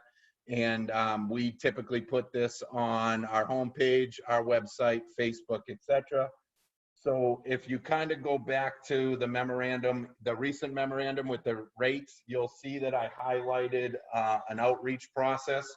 Typically, our current outreach process involves websites, both home and department, Facebook, hyperlink, publish local papers, digital sign if it can fit. Our digital sign is very limited with its resource, and mailings. And our mailings typically either come in the water and sewer bill, which we're gonna miss because we missed the quarter based on dates. So we are prepared to put out a mailing. Other than that, I don't know how much more we can do for outreach. This is Jack. I applaud all the outreach. A lot of it, except from mailings and so forth, and maybe a little bit of Facebook, I view as passive. People don't go to the town website to look for stuff. So anything, even if it's redundant, I think is good to put out. I'm sitting here tonight, and I was not aware that the state mandated level 1. So there's a piece of information that we can look at as a town, because people blame town hall. So if level 1 is, hey folks, the state is requiring this, I might suggest that Megan's newsletter, which now goes out weekly, would be another place to list where you can get at some of this particular information. My second point is, if we're considering going to level 2, in light of the water hearing we just had, there's an issue to be managed there. If we're going to say, hey, we have to increase stuff, I would prefer to suggest that we have a conversation and say, look, we're going to have increase, but we're also going to work on that by further restricting it because we have an at-risk issue. I may not be able to do that tonight, but as David was pointing out a minute ago, you go level 1, 2 weeks later, you go level 2, and you go, well, wait a minute, can't you folks manage anything? So I think that's a viable conversation to have as well. And ironically enough, the more you restrict your water use, the less you sell. So therefore, the less revenue you get for your operational costs. And so it's a vicious circle in many ways too. But I guess if you're using less water and you're making less revenue, theoretically, the operational costs will go down because it's not working as hard and you don't have to use as much chemicals and everything else. But that is a kind of an ironic twist to the whole, the scheme that we have for payment. Well, I think isn't that the reason why, I thought that's what Justin had said last week, is part of the reason he's balancing that he doesn't want to actually put that level 2 water ban on until he really has to, because then again, we will have a decrease in use of water and it'll affect our revenues. Justine, that's correct. Yes. So I monitor from a day-to-day basis based off of our capacity, et cetera. It has nothing to do with a management situation, Jack. It has to do with we're only allowed to draw so much water per our permits. As you see, I don't know if you have board docs up, Jack. It states in our Water Management Act's permit, each well is highly researched by Mass DEP before it's accepted for public use, and each well's recharge rate is monitored over the course of a couple of years. That's why I highlight with with the board previously on many occasions that even if we got $10 million does not mean we can just fix this water problem in a day. Mass DEP permits are very strict, and it's based off of recharge rates so that the resource is viable for the future. Each one of our wells has a specific pump rate that we cannot go past. If we do, DEP is notified through the processes of our SCADA systems and our flow meters. That becomes an issue where Mass DEP then puts these limits on us, and then we have no choice. Level 2 becomes a conundrum because realistically, it typically affects our revenue source. At this point, we're not using water on an outdoor basis right now. We're using water at our highest peaks, strictly indoor, which is uncontrollable. There, as Kelly kind of alluded to enforcement, there's no way I can go door to door and say you're typically supposed to only use 400 gallons per your household. It's impossible to enforce. So really, these water use restrictions aren't going to have a significant impact on our capacity problems right now and our water use as we see it going forward. So I've been hesitant to put them on because I don't see the giant impact that we typically see in the summer months with these water restrictions. So it sounds like we're having a discussion of which is more important, the revenue or the conservation, and et cetera. Okay, thank you. That's the balance, Jack. That is correct. Yes. All right, so we have to, there's a motion to approve the level 1 water restriction starting May 1st, 2020 through October 1st, 2020. Do we have a second? Second. Thank you. Any further discussion from the board on this topic?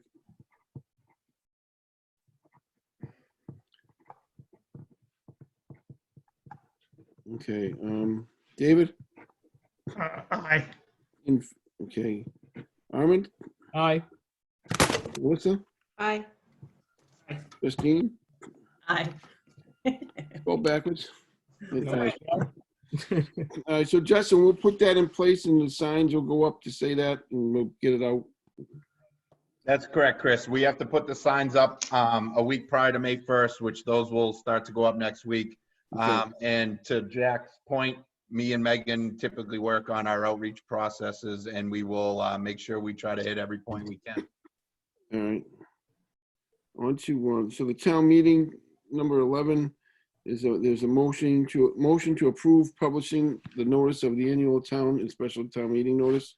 Do a second? Second. All right. Greg, take us through that. Yeah, so Mr. Chairman, per the town meeting, town charter direction, and also in accordance with the bylaws, the Board of Selectmen is set to publish notice of annual and special town meetings 45 days out from the town meeting. So last week, the board had approved the new town meeting date of June 13th. And so backdating from there, which you can see is on the revised timeline uploaded to board docs. I'm proposing that the board consider publishing the notice this evening.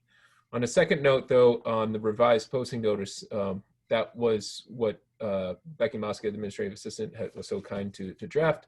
However, I would propose one revision to that. It's a significant revision in that we only cite the location being the Fowler Middle School at 3 Tiger Drive, as opposed to individual rooms within the building. And I've already checked with town council, who can certainly weigh in now, in that is appropriate to list the address of the location of town meeting, as opposed to the specific rooms and whatnot. We don't need to go in that level of detail, and by not going into that detail, it allows us flexibility. So my recommendation is to approve the notice, primarily for the date, the time, and the location being the address. Mr. Chairman? Yep. Dick Downey, does that mean that we could potentially also have the meeting outdoors by just having the address? That's my understanding, and Lisa Mead, you're more than welcome to chime in. Sure, and Lisa Mead, Town Council, yes, Mr. Downey, that's correct. I will tell you there's a lot of discussion, as you can imagine, around holding a town meeting outdoors this year. One, obviously, is the practical issue related to the weather. But two, if you hold it on a field, The Secretary of State's office is warning that you must make sure you make the area accessible for all types of abilities of different people. So that's an issue to take into consideration if you're not thinking about having it on a parking lot, but rather on a field, in addition to the weather issues. So I just wanted to make sure that you're aware of that. So, Mr. Chairman, so the reason why I asked the question is because that indoors creates a whole bunch of issues also in terms of social distancing, whether people are going to be required to wear masks, and a whole bunch of other things. Can you actually refuse to allow them come in if they don't wear a mask? So there is all kinds of additional issues, I think, about having it indoors as well. And the other thing is that I'm not clear on is the situation if the governor talks about not having meetings greater than 10 people or something, and he extends that beyond May 4th, what kind of impact is that going to have on us? I think there was an exception made for town meetings, but do we really want to do that indoors? So, so first of all, you're obviously not the only community that is having this debate. And the answer is yes, there could potentially be an issue if it's indoors, and it depends on whether the governor extends his order with relationship to not more than 10 people meeting. The current legislation allows for the Board of Selectmen to reschedule a town meeting anytime before the town meeting, and at this point up to August, and allow the town to adopt a 1/12 budget as required. So there are other issues related to quorums also. You have a 75-person quorum requirement. The question is, are you going to get 75 people inside? And if you get more than 75 people, can you make sure that you can spread them out in sufficient areas not to allow contact that's too close? So none of this has ever happened before. Everybody is doing it as they go, and everybody is doing it differently.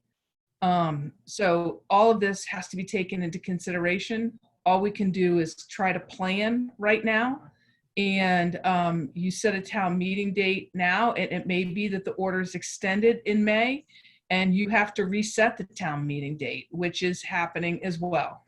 So I hear you, Mr. Downey. Those are all absolutely good points. I have a quick question. Go ahead, Dick.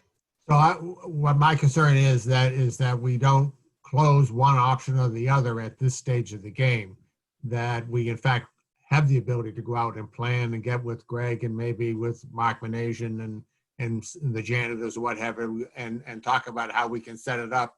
So if we do just the address, we still have the option of doing it outdoors or indoors, based on what kind of research we do before the actual meeting takes place.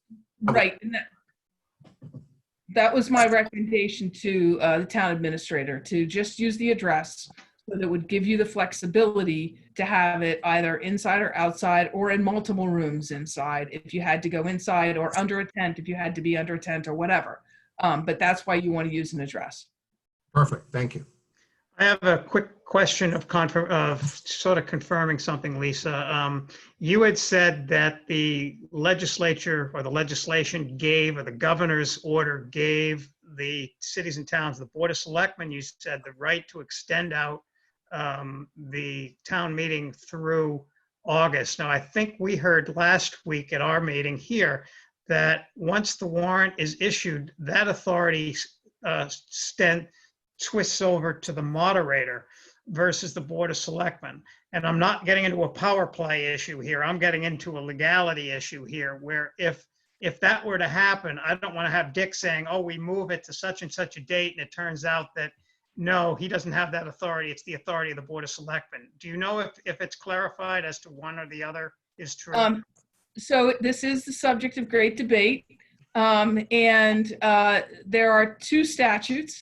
One is 39 Section 9, which gives the Board of Selectmen the authority, notwithstanding any other bylaw, charter, or statute to the contrary. That's what it says. Then there is Chapter 39, Section 10A, which says that the moderator may extend or reconvene or extend town meeting in the case of an emergency, and there was some modification to that language in the last legislation that was adopted, but only for 30 days at a time for up to 2 30-day cycles. So it's pretty clear that Section 9 says, notwithstanding any other statute, bylaw, or charter to the contrary, that the Board of Selectmen may extend town meeting, but not beyond June 30th. However, that was modified in the most recent legislation to allow an extension into August with the adoption of 1/12 budgets. So it is an effort to work together, but that is our interpretation of the statute, and there are several interpretations going around, but it's a pretty clear provision in the statute. I don't know that there's any power play going on in any town right now. Everybody just wants to get it right. That's the point. If you have to extend town meeting, you have to extend town meeting. I just have a question. I might have misunderstood something last week, but when we discussed moving the date, I thought June 30th was the latest we could move to no matter what, and that's why we settled on this June date. Because I personally feel like June is still way too early to have a large meeting of this size. Like, it would be one thing to reconvene in-person Board of Selectmen meetings at that time, but to take such a large population of Maynard and ask them to convene inside or outside for this and have it work out in June and not put people at risk just seems so irresponsible of us. So, Melissa, the only way you can go beyond June 30th is to adopt a 1/12 budget, which you have to get approval from DOR on. So the answer is you can now go beyond June 30th, but you have to adopt a 1/12 budget in order to be able to do that. And the budget has to be at least as much as the budget was for FY 2020.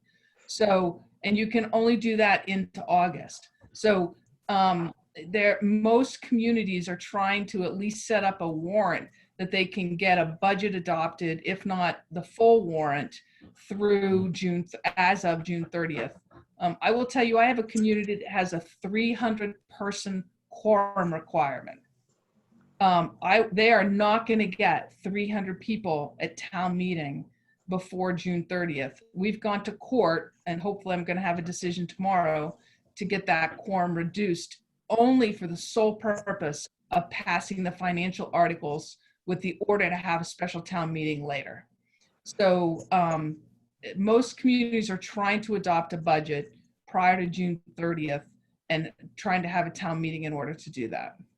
I guess one of my bigger concerns is that a large portion of our attendees are people over 60. So they're in a higher risk demographic. So to ask them to convene, even to pass one warrant article, just seems like a risky situation. I mean, is DOR liberally granting extensions? Have people applied in other towns? Well, they're not granting. Well, so there's no reason to apply yet. And it's not an extension they're granting. There's certain financial articles that you have to get DOR to say, yes, this is the same as it was last year. And you're allowed to adopt the 1/12 budget. That is the Board of Selectmen. Adopting a 1/12 budget has lots of other ramifications that the town would need to consider if they're going to do that. But you're still going to have a town meeting by August if you do that. So the question is, does 2 months make a difference? And maybe it does, and maybe the governor's order is going to be extended again in May. So I just don't, at this point, our recommendation to towns is to try to plan to the best you can so you can move forward if you want to and prepared to before June 30th. I think that was my. Under the old laws, it couldn't go beyond June 30th, but with the emergency legislation that was passed and the governor signed, it allowed that 1/12 budget and for it to go out further. Okay. I think that was my point. I'm not sure, Lisa, but I think they could actually go beyond August based on the fact that if the governor extends the emergency, then they could continue to reschedule it out as long as it was never 30 days beyond the end of the emergency. Correct. So I think that was my point last week. And I think it kind of got lost a little bit in translation for the warrant articles for this town meeting that's coming up that we're proposing on the 13th is I would be completely content with just having the money part of anything that has to do with business, including the home rule petition for Russell's, our budget, CPC, whatever the business of the town is, but everything else, even if it seems easy or quick, put all of that in the fall because you never know what's going to happen. You don't know what that hang up is going to be. And this way you can get people in and out as quickly and efficiently as possible, just to get the budget, just to get the money. Yeah. So one of the things is the finance committee is working on is the school roof, and there is some pressure to get that because if that isn't done fairly quickly, it's going to cause some damage potentially inside the building, which is going to be even more costly. And so the timing is kind of pushing two different ends and collapsing when you can do this. So hopefully we could do it safely before June 30th and maybe get that school roof thing done. If we go with the 1/12 budget and it gets things, we're going to lose the opportunity to get that done during the summer, and then you've got a winter that you're going to have potential damage. So, and I think that was my point as far as the roof part. Again, if that's one that goes forward, that's a money issue. So that would be one that was addressed on June 13th. so let me ask Lisa: is there some way that could be done under some emergency funding that would, because what they're talking about now is a debt exclusion override to do the roof, and that can't happen without a town meeting on a ballot. Is there some way that could be done after the fact? So you need to have, there are two things that need to occur if you're going to do a debt exclusion. You need to have an appropriation. The appropriation vote can happen either before or after the actual vote at the ballot box. And then you need to have the Board of Selectmen vote to put the ballot on the election, right? And then you have to have an election not less than 35 days out from when the Board of Selectmen advised the town clerk that they've put a ballot on for a special election. So that was not my question. My question is there some way that they could proceed with that roof thing and then do the kind of under some emergency no. thing? They couldn't. So. No, that's what I answered. There's two things that have to happen in order to spend money. Right. Understood. Yeah. Mr. So, Chairman. Mr. Chair, may I jump in with a word, please? Yes, you may, Ken.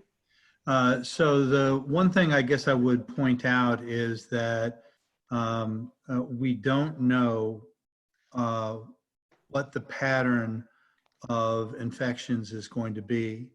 And one option would be to place things on the June 13th warrant with the idea that if at that time we feel as though it is too dangerous to have certain items leave certain items on the warrant to be voted on, to defer them. What I'm concerned about is the idea of deferring things now from the June meeting, thinking that a meeting in October will be better, when in fact we may find ourselves in the middle of an equally bad situation in October and now unable to take action on those things. Mr. Chairman. Yes. I recommend that the board make action on the motion that I'm recommending the board do, because it sounds like the conversation has moved to the next item on the agenda, which is we went to it doesn't sound like there's opposition to the June 13th at the time, and my recommendation is for the board to make a decision on that, and then we can reevaluate at the first meeting of the Selectmen in May, which I believe is May 5th. Although maybe May 6th, to double check on that, and that would allow us consideration of any extension by the governor. Okay, I agree. So we had the motion, it was seconded. So in favor, David? Yes. Armin? Yes. Justine? Yes. Melissa? Yep. And I, yes. So that's all set. All right, thank you, Now Mr. the prioritization and organization of proposed warrant articles for the upcoming town meeting, Mr. Johnson. So as the could continue the conversation, if you will, but we could sort of structure the conversation per the articles, because we're talking about the various articles and we're not sure. I just to lead into the conversation, I took a stab at, so to speak, trying to categorize the various articles, or I think we're 40 or 41 articles that were originally on the table, into three categories. One being what I felt needed to be voted on in June. A second category being what I felt could be voted on in June through a consent agenda, or sometimes referred to as a consent calendar. And then a third category would be articles that could be delayed until a fall meeting. So the board can kind of approach this however they would like, but it would be helpful to have direction from the board on most, if not all, of these articles, even if it's just a sense of the board, so that I can better prepare and work with the sponsors as to what articles. There's limited time and limited resources nowadays for everyone's work schedule, so it would help to have the focus. So should we go one by one, or how you propose doing this? We can do one by one. We did that the other night for the finance committee, but it's up to the chairman, of course. Well, so Greg, are you talking about go down your this chart? Are you talking about the actual review of the controls? So I'm on 11B, and so that way we don't have to read. We can just look at the chart. title. Yeah. And so if you look at the chart. So if everyone is opening the same attachment, and for those folks at home, what we're looking at is a list of the proposed articles, which are known as controls. So when an article for a vote at town meeting is just being developed, it's known as a control. When that control has been approved for inclusion on a warrant, then we start referring to it as an article. But you might hear those terms interchanged. So what we've done is primarily credit is due, of course, to Becky Mosca, the administrative assistant for the Board of Selectmen and town administrator, has consolidated all the articles onto a list. That list has columns that show the title, which department is the primary sponsor, so to speak, if the Board of Selectmen have approved, and if so, when. And then what type of vote, which there may be some tweaks as to the type of vote may need to occur for that particular article, meaning open or secret, or majority versus 2/3. And then the last column on the far right, if you're looking at it, is my again, don't hold me to it too much. It's the categorization that I applied. And so you can see, if you haven't already, I can go down the list. I can go down the list if you want. You want to go down the list? You want me to read it? You want to read it? I can do it, and I'll just do it quick, Mr. Chairman. So, and again, this would be helpful because there might be different opinions amongst the board. Selectman St. John brought up a good point. So, for example, the town report acceptance is the first item. I thought it would be a simple, uncontroversial consent item. But if we're going by only doing fiscal matters, that town report is typically the town report itself, the annual town report, as well as the master plan. That's a town report. Does that have to be voted on in June? I'd have to check with the legal counsel, but I don't see the urgency. So maybe if we're going on the approach of only doing the most urgent, the financial, then we could potentially put that off. But if the board feels like we can include that because it's expected to be an uncontroversial consent item, then we could include it. So now I'm asking for the board. What does the board think, to include it or not include it? And if so, I say include it because it's just routine and quick and done, and you don't have to worry about it for the next town meeting. That's the way I feel about most of these monetary ones. That anything that's that's obviously non-controversial, try to include into a quick consent item that is, if there's any objection on the floor of town meeting, that then it gets pulled out and it gets heard in the next, for any particular one of them. If somebody has an objection, you can pull it. But otherwise, I would put as much as you can into this meeting, especially if it's this non-controversial stuff, and we can move it along, because my viewpoint is the business of the town has to be done with recognition that we're in strange times.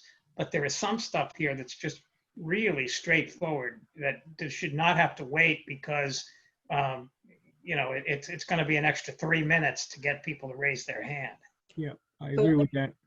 The only reason I I would disagree. like that the master plan committee should be giving their final report this year, and I would suggest that they don't, because that would disband the thing. So just doing the town reports, do their final report in August or whenever we have the special town meeting. That doesn't mean we can't vote on the town reports, but just don't have them do their final report this meeting. So the only reason I disagree is if we take every one of these things that's supposed to be quick, by the time someone gets out of their seat, stands up, reads their little bit, the town moderator calls a vote, people raise their hands, you're talking 5 minutes per article. And then when you take 30 something articles, that's a long time for people to be exposed to each other in a setting that could be pretty tightly packed. That's the point. If it's a consent agenda, item, it's one time. People, you have a whole, just like we have our consent agenda items on our. They're together, you package it together, basically. My one question about doing that, though, is and correct me if I'm wrong, I just don't remember. Have we done that anytime recently before in town? We did it on bylaw stuff, I think. Yes, we have. And what we could do is we could, the final motions as they're going to be moved, it can be done as a pass out. So when people come in, they will understand all of the items that are on the consent agenda, and there can be 2 consent agendas, one for the 2/3 vote, one for the majority vote. And then that way we can just say, move it according to the attachment to these following articles, and we have 1 vote. So the whole thing shouldn't take more than 5 minutes for multiple articles. I like that. Yeah, and my bigger concern, Melissa, is not necessarily the length of time that people are together, but use of the microphone. If somebody comes up, are we going to be wiping down the microphone after each person speaks and everything else? I don't know where we'll be at that point, but that's my bigger concern than having a group of people together wearing masks. So the microphone is not my concern. One of my concerns is the ballots. And if we have to do a secret ballot, we got to talk about the collectors and how they're going to go down and they're going to collect the ballots. And so that's why I'm concerned about being outdoors as opposed to indoors, because between rows, they're going to have to walk down and collect those ballots, which means we might have to be 13 feet apart rather than 6 feet apart in the rows, and then 6 weeks on the columns. So, 6 feet on the column. So there's a lot of logistic issues that I was concerned about. That's why I want to have a separate meeting with Mark Maynard on the how we're going to do the audio and how we're going to lay out the thing, so we get the janitors to talk about what they can do and what kind of chairs. And so I think there's a lot of planning that has to go into this to make it right. Awful lot of secret ballots. I just don't understand why there's no push for emergency legislation to have town meeting to allow them to occur like once or twice in this emergency situation by mail-in ballots or something. So, it's interesting, Melissa, the governor, shortly after he declared his initial emergency, submitted legislation to the House and Senate. And it included a lot of things like the Board of Selectmen for this one time could adjust the quorum of town meeting. Those things and others did not make it into the final legislation. So I don't know why certain things are happening or not. You'll have to speak to your representative and senator on that. All I can tell you is where we are. And where we are is that you're supposed to have a town meeting between now and potentially August or later, depending on what happens. and we've got to figure out a way to make it as safe as possible. And we could, if this board desired, try to seek a court order to allow something different than what has been, what the legislation allows. I mentioned earlier that I have at least one town who has filed a court action to reduce the quorum. I have another town who has filed a court action relative to nomination papers. There are plenty of towns that have filed legislation before the legislation was passed last week, filed court actions to delay elections. So we can do things that are different than what the legislation has allowed. But right now, until we get legal authority to change what your charter and what the statutes require, the town has to do something to have their town meeting before August.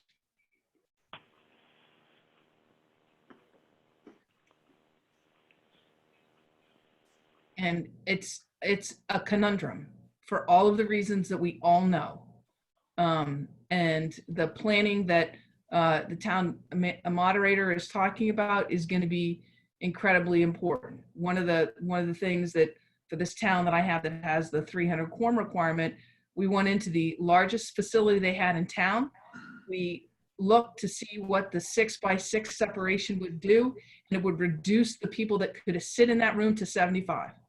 So, you know, it's just because you change the quorum requirement doesn't mean people can't show up. It means that if they don't show up, you can still do the town business, right? So there are ways that we need to try to figure out the logistics around having the town be able to do its town business. And if exposure and contact and votes and time are important, then the way to adjust that is to look seriously at what you have on the warrant and how you conduct that meeting. So, Mr. Chair, if I could say a few words. Yes. So as Greg indicated, he kindly went through this list with us at the yesterday's Finance Committee meeting. It would be my suggestion that at the end, if you allow him to go through the list and sort of lay out his strategy, that you'll find that there is quite a few of the lengthier articles that are being recommended to move off to the fall town meeting. And so you'll see that there's already a lot of business being moved off to fall town meeting and moving more, as I said, with the idea that we may end up being in the same situation in October that we are in June in terms of the troubles. Except that June, I think, is a little easier to conduct outdoors than it will be in October. That'd be my suggestion. Okay. Where do we leave off, Greg? We're still on one. So Great. Because I mean I don't know. I admit I'm getting differing things. So do we do a consent? Do we not do a consent? Well, we've done a consent agenda. We do a consent. All the time. I'm comfortable with a consent agenda if you want to set it up that way. Yeah, definitely. Yep. Oh, all right, good.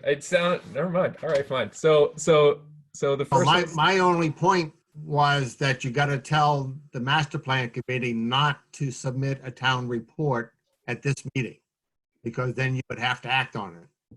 So if they're their listening. final report, then we can just do it quickly. And my point was that we allow our town administrator to go through his recommendation about how to approach this. So Greg, let's do it. Go through. I just very good. So with that, now I understand, I believe. So I'll go a little faster. Obsolete material, I believe that to be consent. Again, I'm just reading off the same list. Authorizing revolving funds, chapter 44, section 53E and a half. I have that as a June vote. And this is going to sound like it's getting a lot of votes, but I was afraid because we just couldn't do a consent, or I felt that there might be some questions that people wouldn't want it to be a consent. So if you stop me and tell me that you think it is okay to be a consent, I'll change that. Okay, and then the FY21 budget, I thought that would be its own vote. Now I'm on F or 5, sewer enterprise fund budget fiscal year 21. That will have to be changed based on the rates that were just approved. But I did believe that needed to be a June vote. Same with the water enterprise fund budget. I believe that needed to be a June vote. The community preservation reserve fund appropriations fiscal year 21. That I felt it had to be a June vote, and that's because again that's not the budget, that's using the reserves for the CPC and then appropriating the reserves. But the next one is the CPC budget for FY21, and you'll see in the next item, which is the articles being requested for approval, we've had to revise that. So Mike Guzzo, the finance director, revised the FY21 CPC budget in consultation with the CPC, based on what might be the projected revenue. But again, it's very conservative. We just wanted to get something, some sort of revision. Going on, I'm on Control J, the enterprise water closeouts. That's just capital projects that didn't come to fruition or didn't even start and whatnot through the enterprise water budget. So I felt like that would be a consent item. It's just closing it out. It's just allowing that money to be used elsewhere. K, which is free cash. The board had already approved that once, but I'm proposing a change in that free cash. That change is also revised as of today, because some of it was actually in reflection of the school committee meetings that was last night. But I note that to be, or designated that to be, in the category of a June vote. General fund capital outlay, so similar to the water, the enterprise water closeouts I was just referencing. This is capital projects that didn't start. We've discussed this. The board had actually approved it once, so I'm categorizing that as another June vote. Q, which is borrowing authorization for water enterprise, that can be delayed. DPW Director Justin DeMarco indicated to me that was originally proposed to borrow based on rates, the original rates that he proposed, but because those alternative rates were just approved, he won't have the money to borrow anyway. Greg, this is Justin. No, yeah. Q needs to be on June's. That is the well borrowing. That was just approved. Take it back. Thank you, Justin, for clarifying. Q.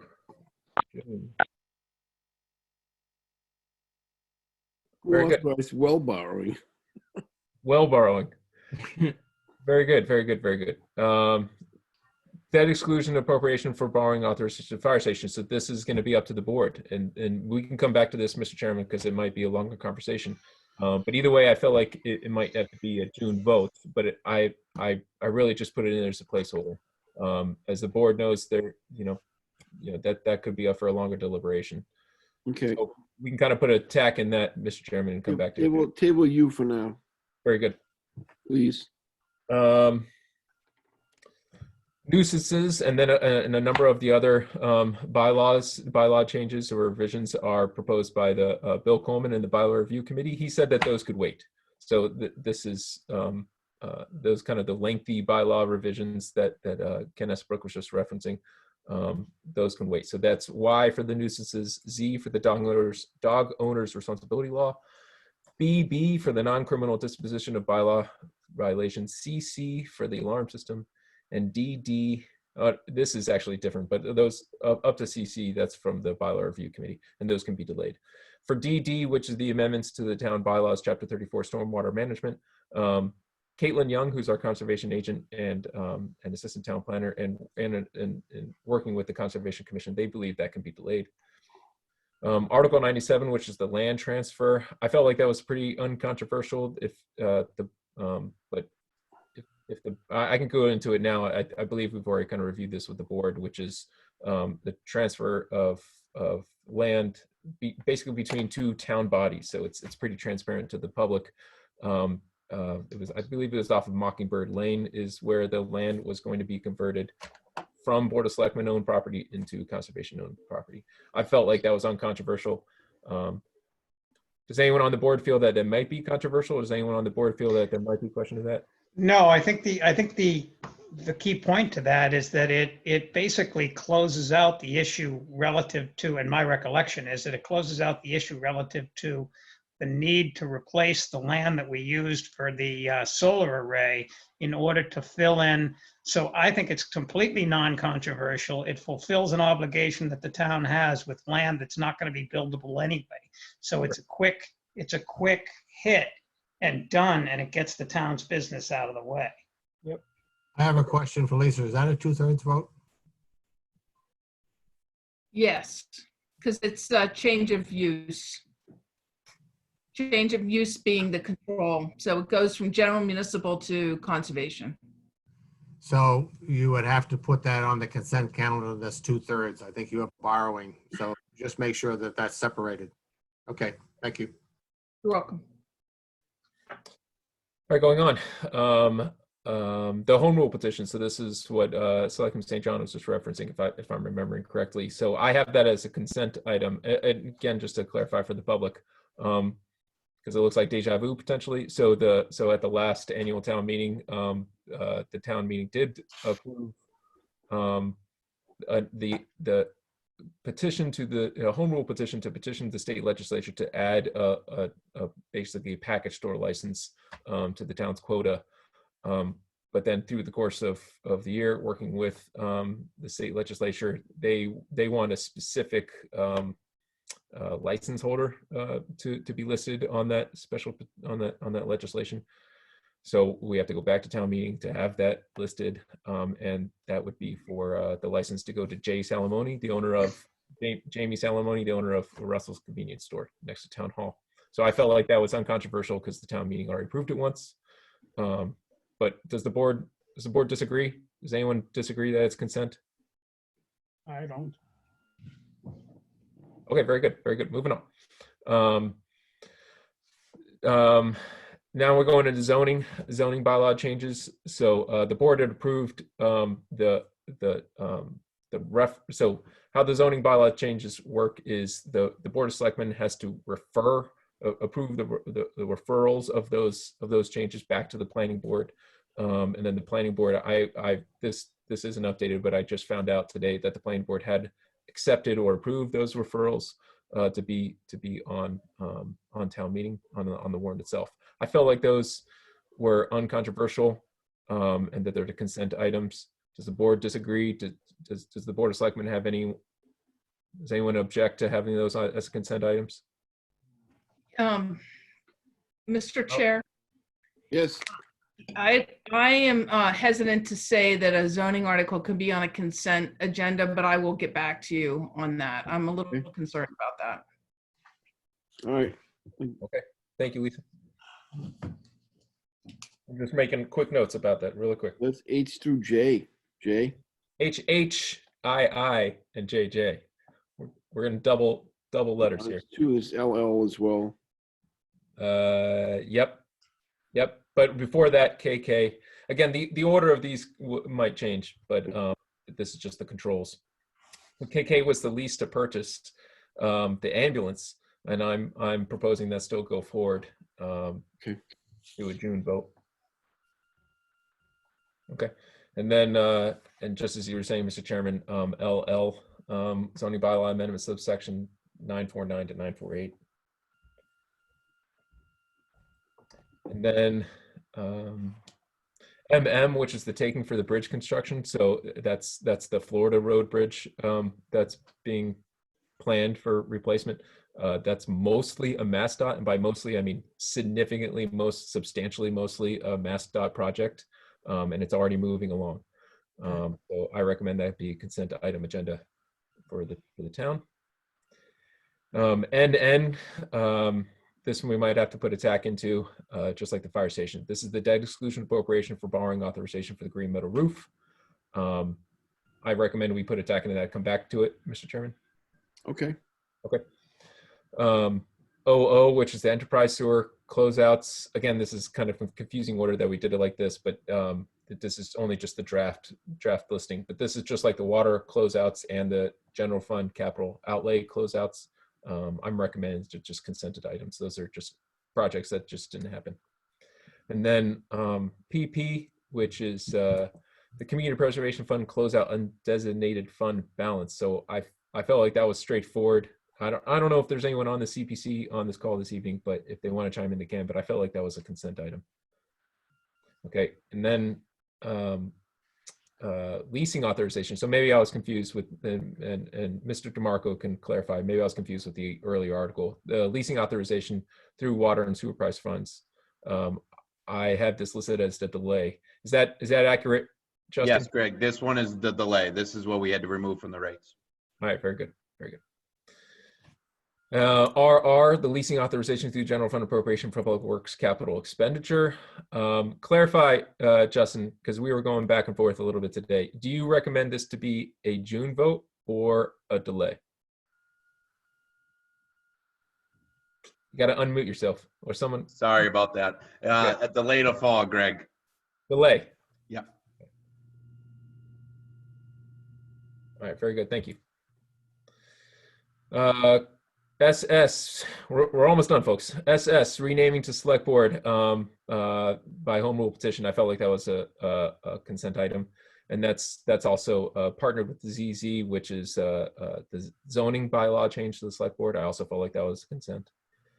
UU, authorization to install and solar arrays to town and school properties, and VV, which is its partner, authorizing the lease and license of municipal property for solar. So basically, one is asking the town to allow for the installation of a solar project on school property, and that could be negotiated by the Board of Selectmen. And then the second one is similarly is the lease license. So Lisa can clarify, and both of those, by the way, was kind of pitched as early and maybe even sooner than January during the joint budget review meeting, where Michelle Resendez, that the past school business manager, was proposing another revenue potential through solar panels and whatnot, whether it be on the high school roof, other roofs, parking lots and whatnot. But these are the two actions required to move forward with that. So, Mr. Chair, if I may, I have been working with this with Mr. DeMarco and the town's consultant. The only issue with regard to the lease and or a license is that it would involve a change of use again, change of control on certain parcels. And so that would be a 2/3 vote. I just want to point that out. Okay. All right, so unless there's questions about this is kind of like a consent agenda. Unless there's questions about any of those, Mr. Chairman, we can move back to the fire station and the green metal roof. Does anybody have any questions about those other than the two items? Nope. Go back to the fire station first. Right. So I don't think I changed this, but when this came up at the finance committee the other night, they were asking me why I felt it could be a June vote, and I actually don't have that strong of opinion. My recommendations for the town finances, I included in a memo a couple weeks ago, but I really am looking for direction on the board, and I know this is asking a lot, and this is not necessarily the last time the board has to decide on whether to include it in the warrant. Technically, according to if we're going to have a June 13th meeting, Becky Mosca was good enough to do the backdating of the timeline, and I believe May 12th was when we wanted to have the warrant published. So there may be a couple meetings where the board could still consider this either way. However, the sooner the board comes to the decision whether to keep it on the warrant, the better, so that they can pass it along to the finance committee for them to make their comments. So now I'm asking, how does the board feel about the fire station? So go ahead. Go ahead. No, you go ahead, Armand.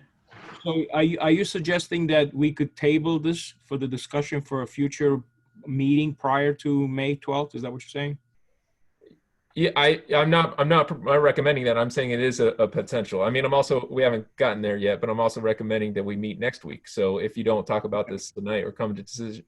My suggestion is that could be a lengthy discussion we're going to have. So it's going to be a long night. So I think my suggestion is it might not be.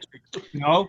Armand, if we had a discussion earlier, and I was totally on board with Melissa's argument relative to putting on the warrant or putting ahead $16 per quarter increase in water rates and sewer rates versus this one, which is 200 and some odd, and we don't have to get into the actual numbers, but it's substantial amount of money on people's taxes. There's no way I'm going to be favorable in pushing this ahead for a June vote unless you want it to fail, because I don't believe that the residents, as much as they may want a fire station, are going to support it in this economic time when they don't even know if they're going to have a job. There was a report that came out today that as of today, the unemployment rate in Massachusetts is at 18%. That's unbelievable. And we don't know where it's going. So I don't see how we can expect with any confidence that the town would support moving forward with the fire station. As much as people think it's necessary, there's got to be a point where we say, okay, we've got to wait to see where things are heading economically.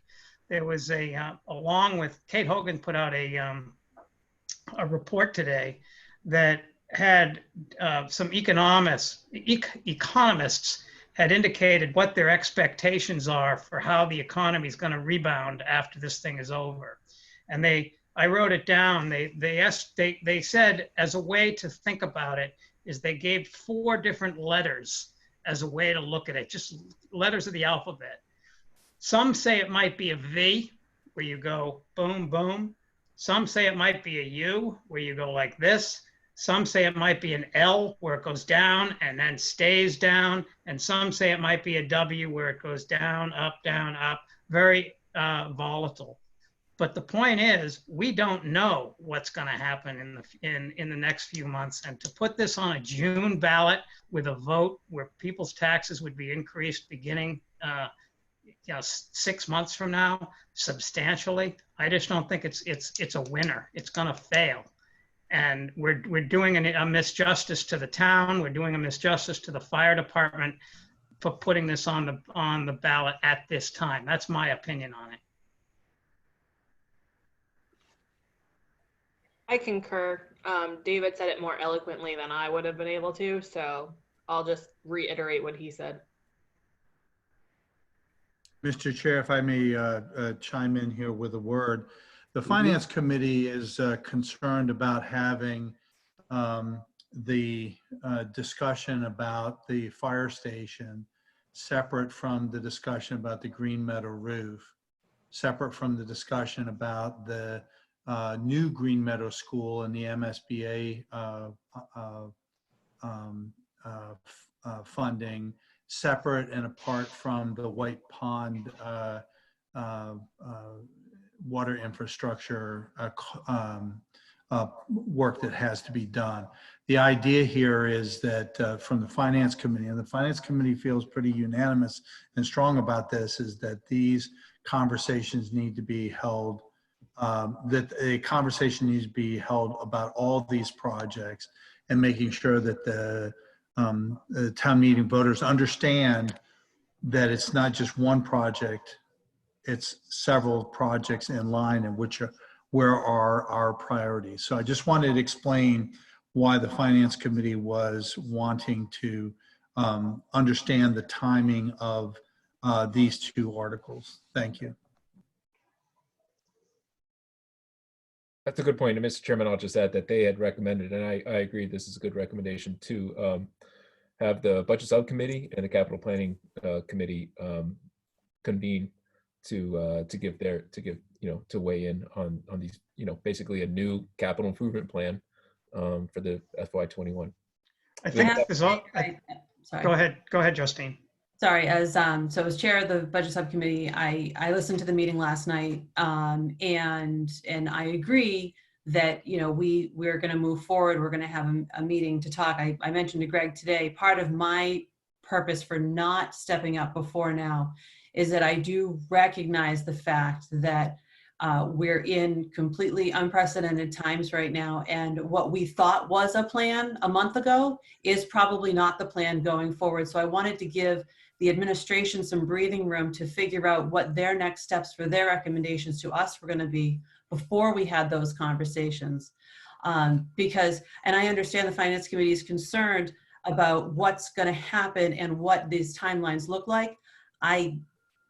My personal opinion is the timelines now look completely different than they did a month ago. Because I think that we are going to have to sadly pick and choose projects in the next, 18 to 24 to 36 months, that it's not going to look like what we wanted it to look like. And I think that's important to remember as well. Yeah, if I may, Justine, to Dick, I see you raised your hand, and I'll yield when I'm done. The conversation last night at the Finance Committee meeting talked about having the budget subcommittee and the schools budget subcommittee was going to get together, and all these other groups. Remember, we were planning on, Greg, you had suggested that we have the tri-board meeting the next time that we were going to get together, although we wanted to do it back in late March. We certainly were going to do it after the first of the year. And I think that would be a time where we as a community come together. We'll have a little bit better understanding at that time as to where we might be economically. And I don't even know if we'll know by then, but that might be an opportunity for us to really put together a plan, which is what we're going to need, a plan of a priority listing, a plan to think about which project we move towards, how we do it, how we fund it, and how we approach all these things going forward. I just, getting back to my original point, I just don't think that this is the time to be talking about major projects in the middle of what right now is a recession that looks like we might be going even deeper than that. Sorry, Dick, go ahead. No, I just wanted to bring up one of the ideas that was floated at the Finance Committee meeting was that maybe going ahead and getting all the authorizations, but not really doing anything. So we would be in a position to be, quote, shovel ready, unquote, in case there were some things that came out of the federal government to try to, spur the economy, that this would be ready for that. But, with the understanding that we wouldn't proceed unless we got the federal funding to do that. So it's just one thing for consideration. Okay. All right. So, Mr. Chairman, I think I've heard from all the board and I'm getting that we're going to delay the fire station. I think that's the feeling overall. Very good. So, moving on, with the other one was the green metal roof. So there's a couple options with the green metal roof, which I listed in my memo about it. So the current, what is on the table right now is to go through debt exclusion for the green metal roof, and it was to do both the sections, the pre-K and the kindergarten wing, to the tune of $650,000. But that was also meant to begin in May, or June when the kids are going to be out of school. We have not started the bidding nor the construction administration for that.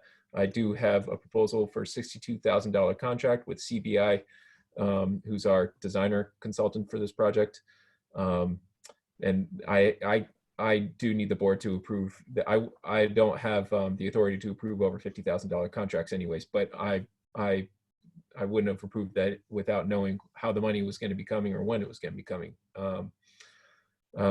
So as to go back, one option is to do, which the original proposal, a debt exclusion for $650,000 for both sections of the roof. Another option could be a debt exclusion for only one of those two sections of the roof, primarily the pre-kindergarten wing, because that was identified to be in worse condition and therefore was unoccupied this year. So that we would reduce that requested appropriation to $350,000. A third option may be to only do the $350,000 worth of the single section through another means. Could be the capital stabilization account, which does have the funding available, so to speak, right now in the revised capital improvement plan. However, it would mean nearly depleting our capital stabilization, which is not the end of the world. That's why it's there. And we do have the general stabilization as a separate account, but that's the third option. We wouldn't be able to, I wouldn't have enough to do both sections, the pre-kindergarten and the kindergarten wing. And I guess another option could be to delay this or whatever, anything else the town would like, the Board of Selectmen ask and when we could pursue. And I know the school committee met and the timing and the logistics of this is very tricky because if we're going with the original proposal, which is the debt exclusion, as was already said a number of times this evening, it's basically a 2-vote approval. So it requires both the appropriation at town meeting and then the ballot question. And if we get to it, my question for this evening is to propose a different election date, and that would be June 23rd. So when, in theory, if the town were to approve the green metal roof debt exclusion, then that would have to then go on the ballot for June 23rd, which means, and if that passed, we wouldn't be able to spend any money until June 24th. This is all theoretical. And that wouldn't give us many weeks before the school was set to open about middle of August. So I've asked the school district to consider allowing that wing to be unoccupied for longer, to allow for the construction to continue. I don't know how long that construction might take. That even the length of that construction is contingent upon the scope of work. So if you're doing both the wings, presumably that would take longer. If you're doing just the pre-K wing, I don't know if you could do the pre-K wing and occupy the other side of the hallway, the kindergarten wing. I'm not sure. And so there's a lot of questions. I'm kind of looking for the board. How's the board feel about moving forward with one of those options at this time? Again, we could talk about this evening, or we could wait until next week or the week after if you would like. Just trying to get a sense of the board. My one question is, could we, I always love to split the difference. You broke up there, Justine. Can you say that again? Sorry. I was wondering if we could split the difference. So, take maybe if you do the $350,000 option, but you take 175 out of capital stabilization and then do the override for 175. That way you're still not depleting the capital stabilization altogether, but you're not unnecessarily taxing the taxpayers right now. I don't know if you can do that. Mike Guzzo, finance director, are you? Yeah. Can you do that? Right now, if you did a full debt exclusion for the 650, it's $32 a year.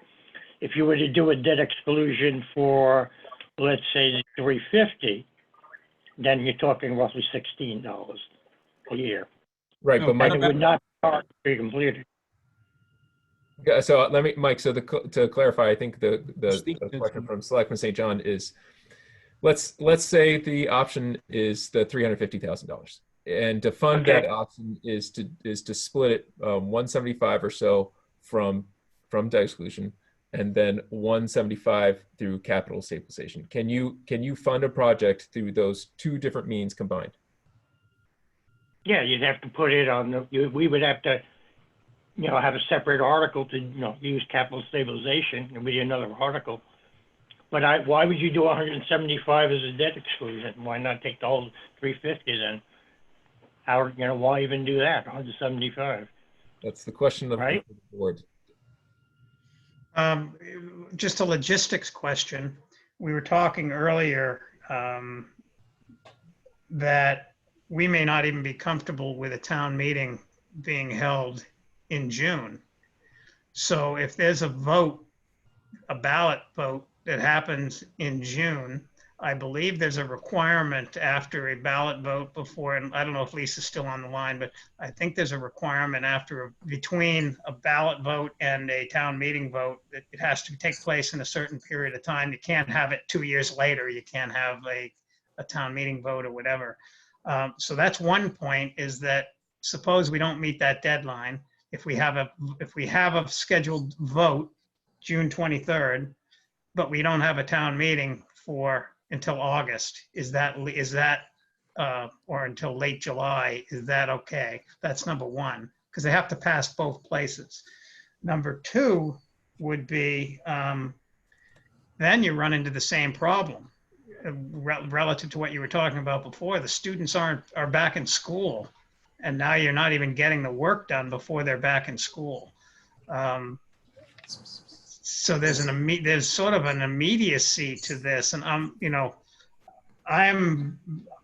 I'm very concerned that we have to make sure that we get the portion of the building to allow the kids back into the section has to get done somehow. I don't know what the debate that I want to have with everybody is what the proper way to fund that is, whether it's through debt exclusion, which, it's painful. Or if it's through stealing from capital stabilization, which is painful, or what our options might be. But so from my perspective, it's not an issue of whether or not we have to do at least the older section of the roof. It's a question of how we fund it. And then we can also have a debate about whether to do the full roof. But I think at least we debate if we do the smaller portion of the roof, the orange section, as I call it all the time, based on that sheet we saw. If we do that, how do we fund it? But it has to be done. Mr. Chair, I have a question. Yes, Mike. Right now, if we do nothing at all, we would have 430,000 left in capital stabilization. If you took the 350 out of that, that would only leave you about 70. Just as a note, so you basically would be depleting it. So.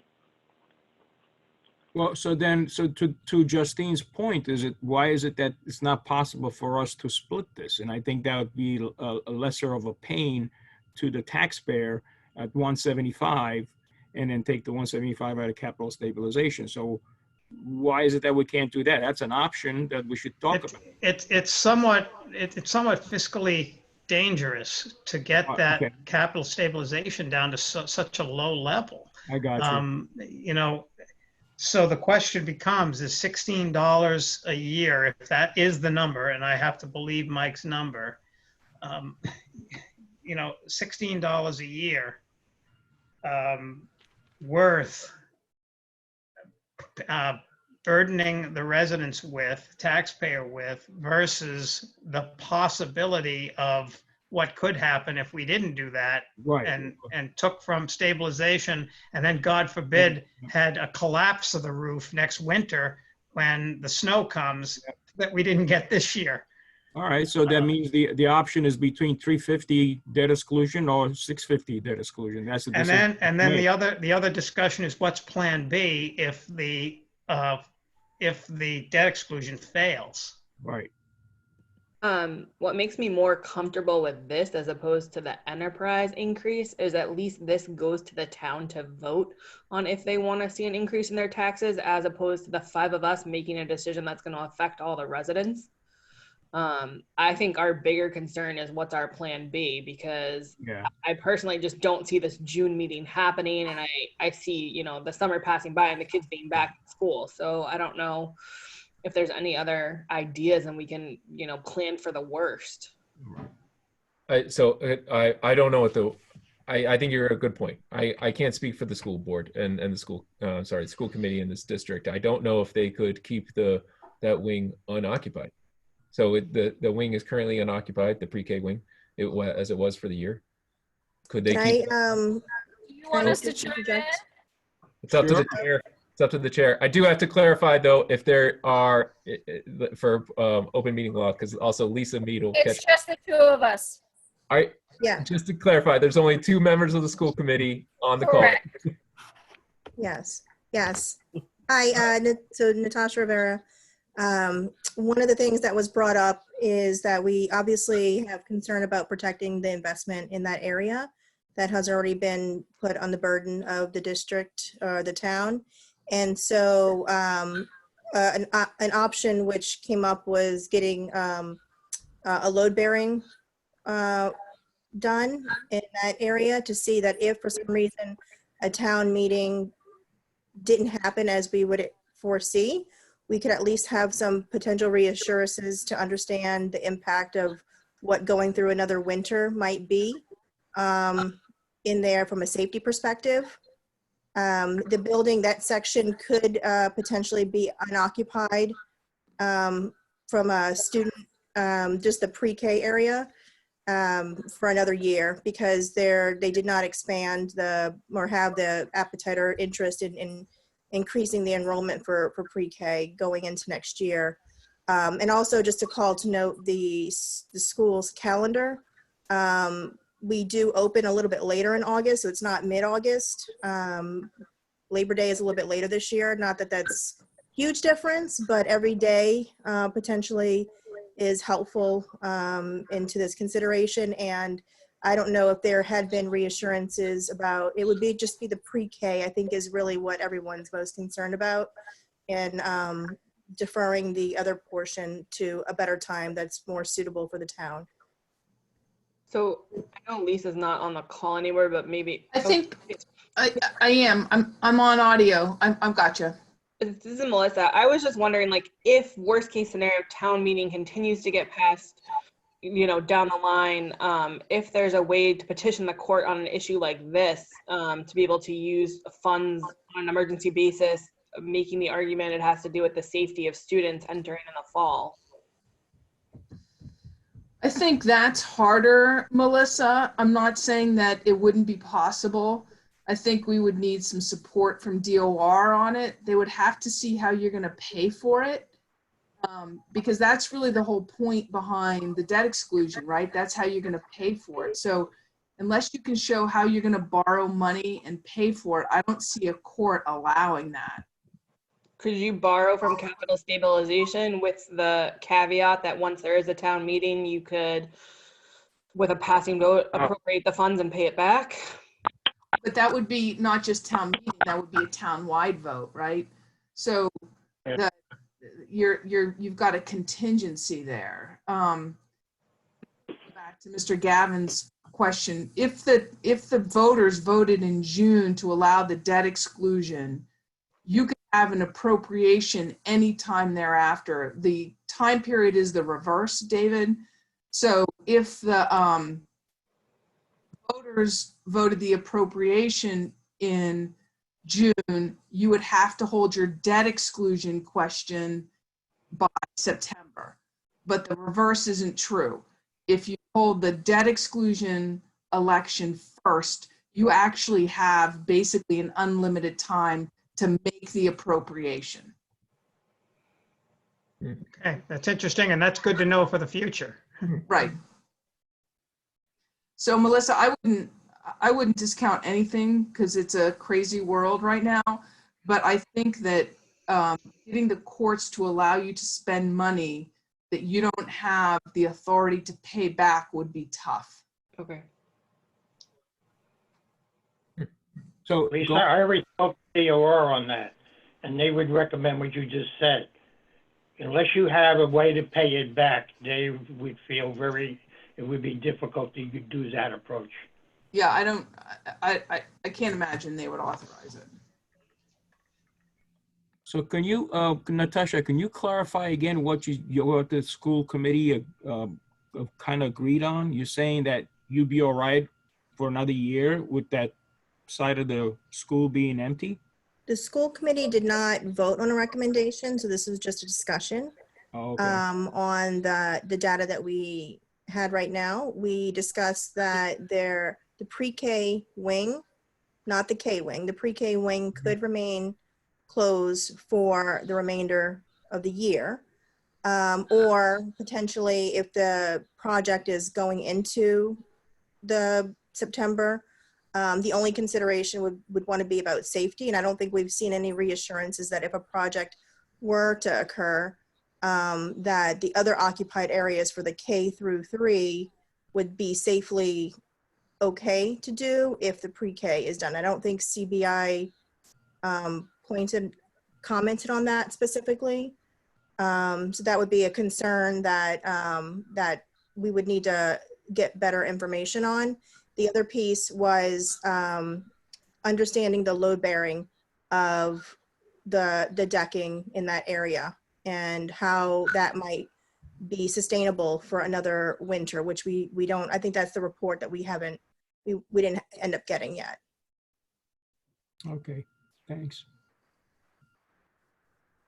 I would hope that we wouldn't have to expend money that we don't have to do a load bearing test, would we? Yeah. Expend money that so we may have money for the load bearing test. I don't know how much it costs. Well, that's part of it too. I mean, So we don't know that. Yeah, we didn't know that either. Right. So I've reached out to CBI. I just wrote a note to double check. I just think that everyone's kind of struggling with the workload right now. So I'm going to reach out again and double check when they could, and when they could arrange for a load bearing test. We have money available potentially. Again, it depends on the cost. My proposal to pay for the $62,000 bidding and contract administration contract with CBI was through the municipal roof repair budget, which started with $100,000. It doesn't have that much left. I think it has $80,000 left.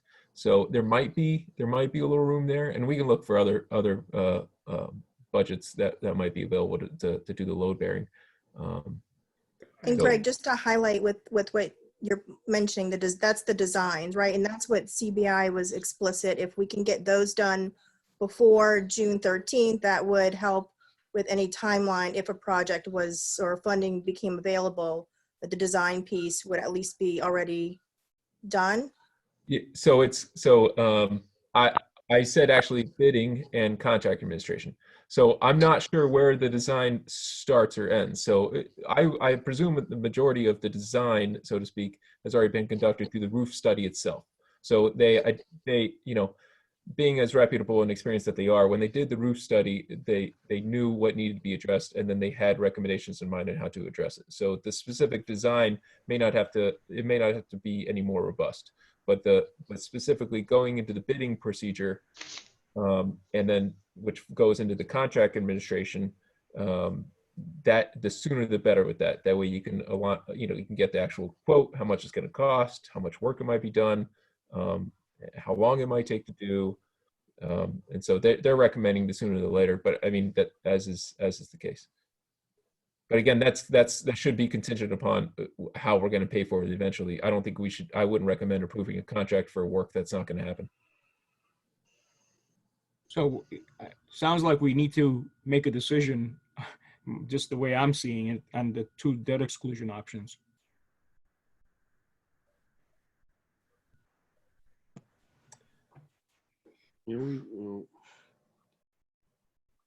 Mr. Chairman, would you like to, or I can do it, would you like to propose a option and then see if the board votes for it? I would prefer that we not do that. I would prefer that we have, unless the rest of the board feels differently, I'm not comfortable without having a chance to really think it over, and to vote tonight on that is somewhat, to me, kind of a rush. I wasn't prepared to talk about debt exclusion on the roof. I was prepared to talk about, well, I guess I was prepared to talk about how we were going to go forward with it, but I wasn't prepared to talk about a debt exclusion, and especially with 2 different options. Well, David, you just said that you were looking at taking care of maybe just the orange. Yeah, I was, and I'm just. So how are you planning on paying for that? That's the question. The options are, as been proposed, stabilization, which I don't think is necessarily a wise approach, or the debt exclusion. And I want to see pure numbers rather than, I believe Mike's numbers, but I want to know where that $16 came from to make sure it's accurate. So that we know exactly what we're looking at. Dave? Yeah. Tomorrow. Dave? Yes. I can have those numbers for you tomorrow. We can resend the memos about those things. That's fine. All right. Did we get a memo on $16? I think it was No, in I'll my, get with you I think it was if in we my do budget. it. I think it was in my budget message, but that's okay. We'll resend it. It's fine. Dick has something to say. Mr. Chairman? Go ahead. Well, I think it started out with the question whether were you going to put it on the town meeting in June or not. And my suggestion would be that you put it on there and then actually make the decision on how you're going to fund it at some subsequent meeting when you have more information. But if it turns out that you weren't able to come something, you could always withdraw it at the meeting. Oh. So my recommendation would be that you include it as part of the June meeting. Except any article has to have a funding source identified in the article. I understand that. So you have the ability to withdraw it up with the funding source, but at least you would be able to get the warrant printed and everything else. And you have a couple of weeks before you have to make a decision before the warrant gets printed in its final form. So I'm just suggesting that you decide to put it onto the June meeting irrespective.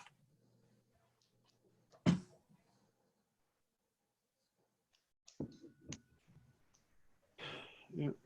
Well, we could table it for a week, but we have to get it done. I mean, What's the will of the board? If the votes are there, then we get it done. If the votes aren't there, then we talk about it more. I mean, so maybe.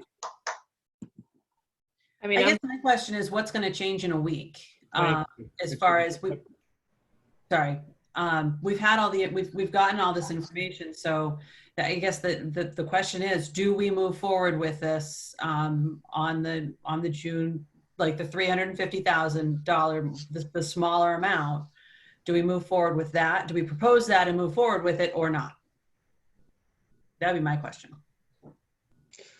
I mean, my thought is that we just put a warrant article on for June for the $350,000 for a debt exclusion, and make sure we revisit it before the final warrant is printed.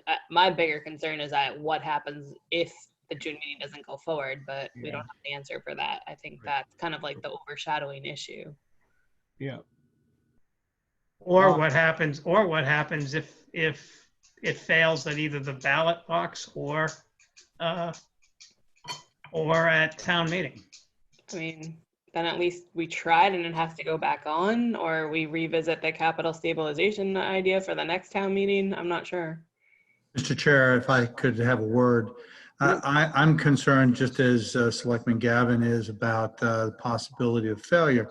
I'd also point out, though, that the town meeting voters put $610,000 into the interior renovations for this, and there is, to some extent, an expectation that those investments in the interior are preserved. So I think the amount.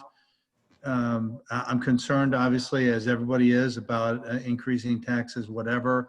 But I think the Finance Committee as a whole is even more concerned about the idea that if we allow more and more time to go by before we make these repairs to the roof, there's more and more chance for something to happen to the interior.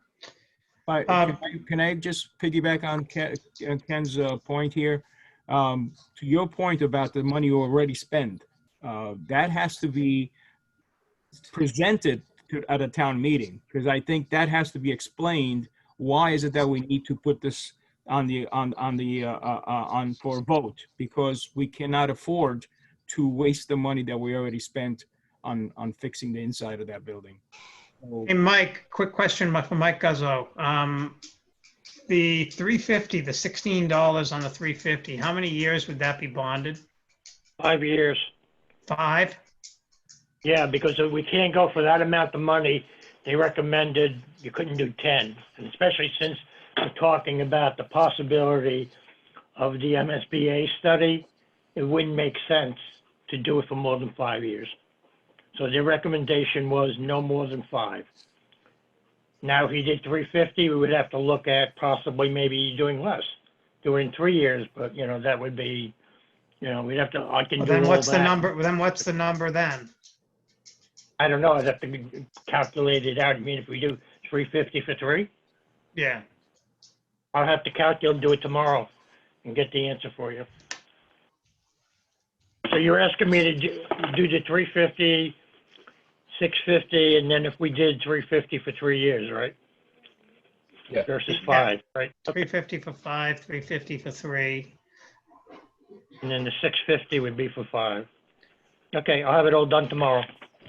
Are the interest rates changing right now that they're beneficial to us to When we originally did this, we had projected 3.75. When we look at it, and this is probably a couple of months ago, it was probably somewhere between 2.75 and 3.25, but that was before all this changed. So I mean, I'll get you that for you tomorrow too. We can look at what they say the interest rates would be for both. And then to Melissa's point earlier, we approved putting the issue on the warrant, but we don't have a funding source set yet, correct? Is that what, Melissa, is that what you wanted to do? I can't hear you. Sorry, I was muted. Yeah, that's correct. I'm okay with that too. Okay.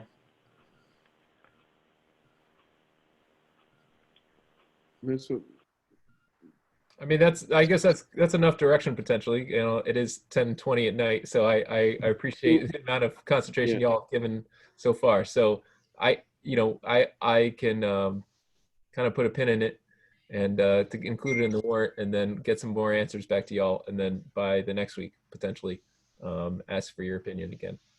What about all right, so that we don't have to do we have to vote on the timeline piece? So the timeline piece. We haven't voted. I don't believe we voted to do the timeline, right? So all right, so we voted to approve the meeting notice. That's right. Yeah, we did. Okay. I was not asking for a vote on the prioritization. It was just more like just what we just did. Kind of give me your sense as to how to categorize the town votes. We can go into the various articles. However, a lot of those articles, I mean, not a lot, excuse me. Some of those articles that I had proposed for the board to approve tonight to then forward to the finance committee. Some of those were water sewer. So those have to be changed anyways. And then the next thing I was asking the board to vote is to set the local election date and also change the polling location, which is not the town meeting per se, but it's related to town meeting for the timing, as we've talked about a lot. Okay. So how you feeling, Mr. Chairman? What are you in the mood to do next? Well, I think we're just gonna we'll put that off as to get more information. Okay. And we've got we've got a bunch of motions to make of the discuss and review the draft controls. And any chance we could do that next week? I hate to say that, but well, I mean, I guess we've already discussed it. Never mind. We can always that's two different items. Right. So we can do it next week. And the pro and con is the pro is we a little bit clearer head. I have the articles cleaned up because the water sewer rates that were just set. I can clean up. I mean, Mike Guzzo was good enough to kind of redo some of those articles. I just talked about the free cash article, the CPC article, and whatnot, and I just got those today, so I didn't expect the board necessarily to have a chance to read it. So again, but the con to putting it off is that it just gives less time for the finance committee to review it after it's been referred. You know, like once the Board of Selectmen approves it, then it goes back to the Finance Committee. So it does give them less time. However, you know, Ken has been pretty good about having the Finance Committee be aware of the articles that are coming up to the board.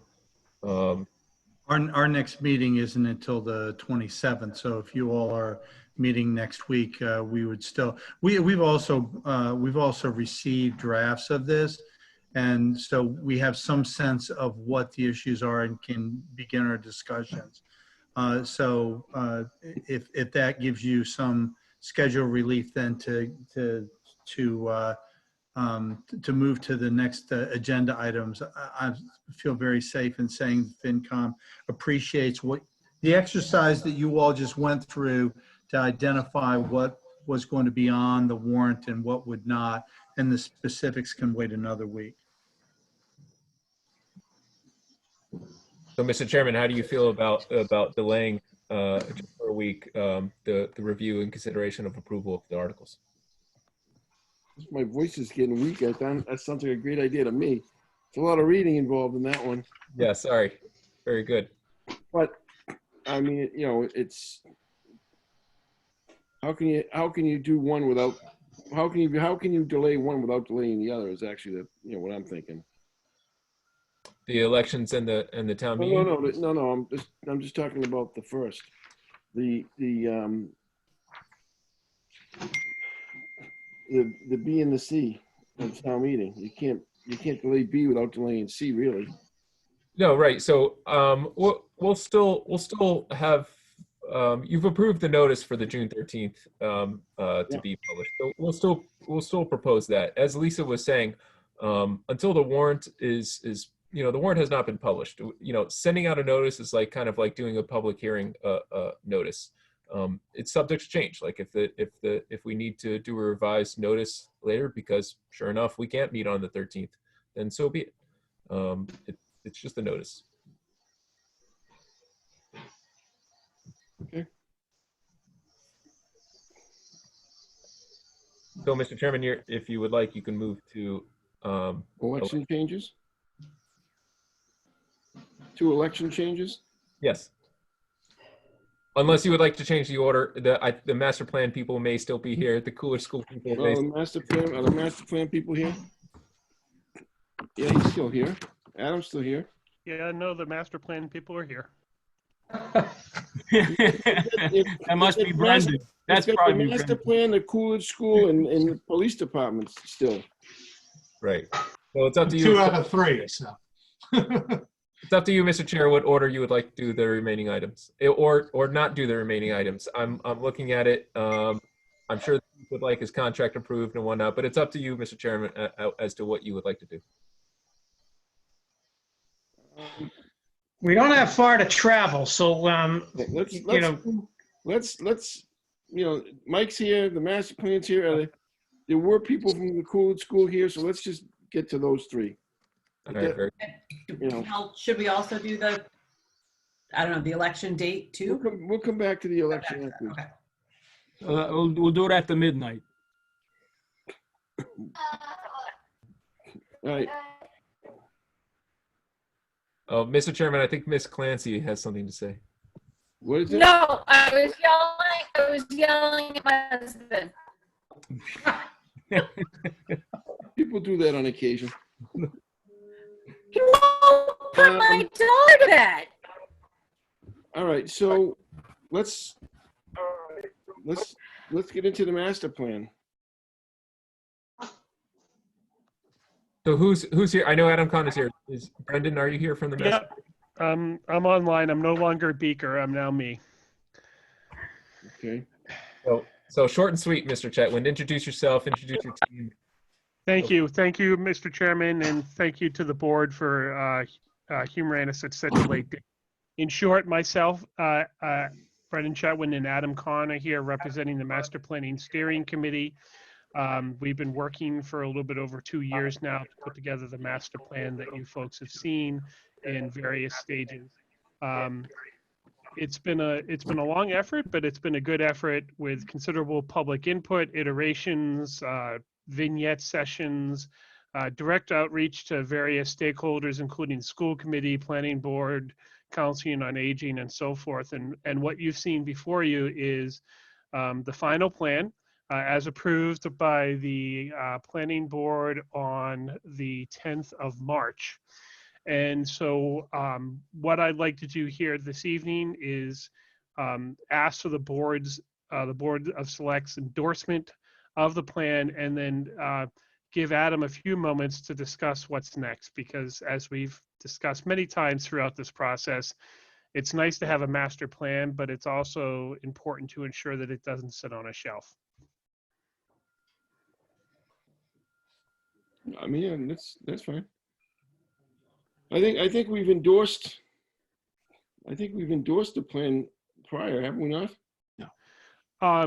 You appointed the committee, of course, and we've had discussions with you, but now that we have the final plan as adopted by the planning board per the appropriate statutes of Mass General Law, we're now just asking for the Board of Select's endorsement as sort of a way of putting a bow on it, if you will.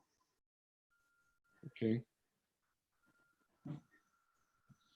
All right. I mean, do we need to vote to endorse you? I didn't have it as a vote, Mr. Chairman. You can vote, because the vote, it would actually come through basically adoption of the master plan, which is the ultimate vote, is at a town meeting through the town report acceptance. Greg, I wanted to clarify, and if we need Lisa to help, that's fine. It is my understanding that the planning board's action back on the 10th was the formal action required to adopt the plan as they're the shepherds of the plan. Okay. To come to the Board of Selectmen and to make a report at town meeting, which was merely you can't really present the entire report plan at town meeting. That's not practical. So the intent of the 2 to 3 minute brief report is sort of summarizing to the community that the plan has been completed. Thank you for your input, and here's what's next. And it's really the what's next part that I thought was the most critical, so people appreciate that there's going to be a continued life to the plan beyond the completion of the committee's work. That sounds good too. I certainly don't have a problem endorsing. It's just not here listed as a vote. Yeah, I didn't expect it. I mean, we've all had it. We've all been, we've all received it in different forms. And I think, I don't know, Brendan, did you send it to us? We did get it in an email at one point.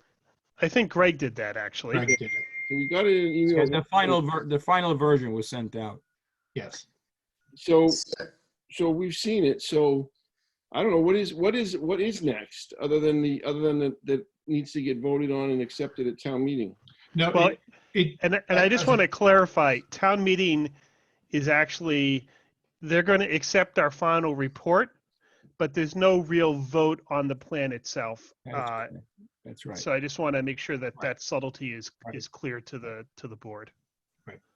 So if I may, Mr. Chair, this is Lisa. Yep. Brendan is actually correct that the official action is the planning board action, but oftentimes as an endorsement of the plan, the Board of Selectmen would at least take a resolution or let the chair know as a kind of a sense of the board that they endorse the plan, so it has the the full force and effect of having everybody behind it moving forward and endorsing the work they've done.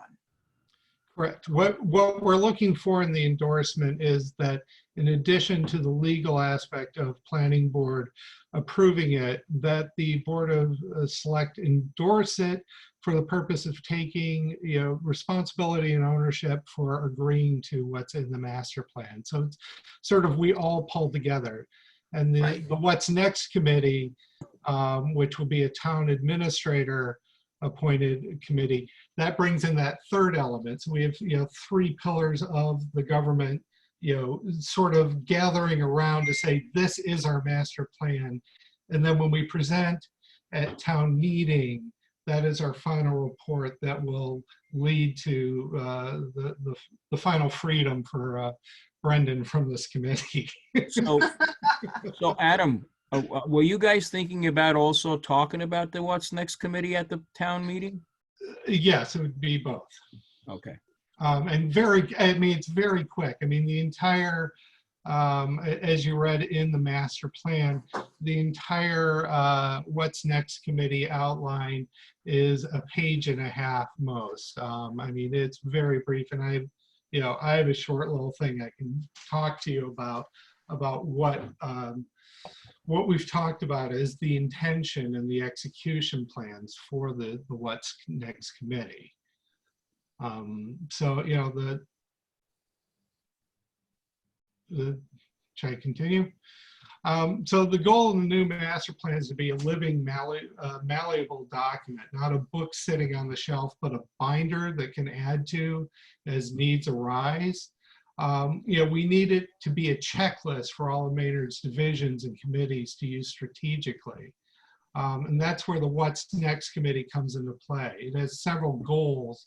One is to work with the committees and divisions to help base decision-making strategy on the goals and recommendations in the document. It also to foster communication between implementation owners and supporting partners. So one committee or division owns a particular recommendation, but they have supporting partners that they should be looping into communications on how to best execute.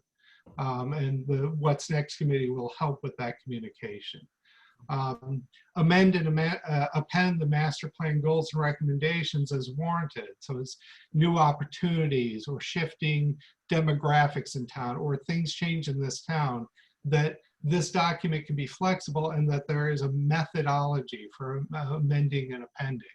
And then to finally gauge progress on executing the master plan goals. How are we doing according to the master plan? What have we accomplished that we had set out to do? So to this end, the What's Next committee will meet with the various committees as warranted to facilitate strategies for implementing elements of the master plan, including timelines, communication with supporting partners, communication as a supporting partner.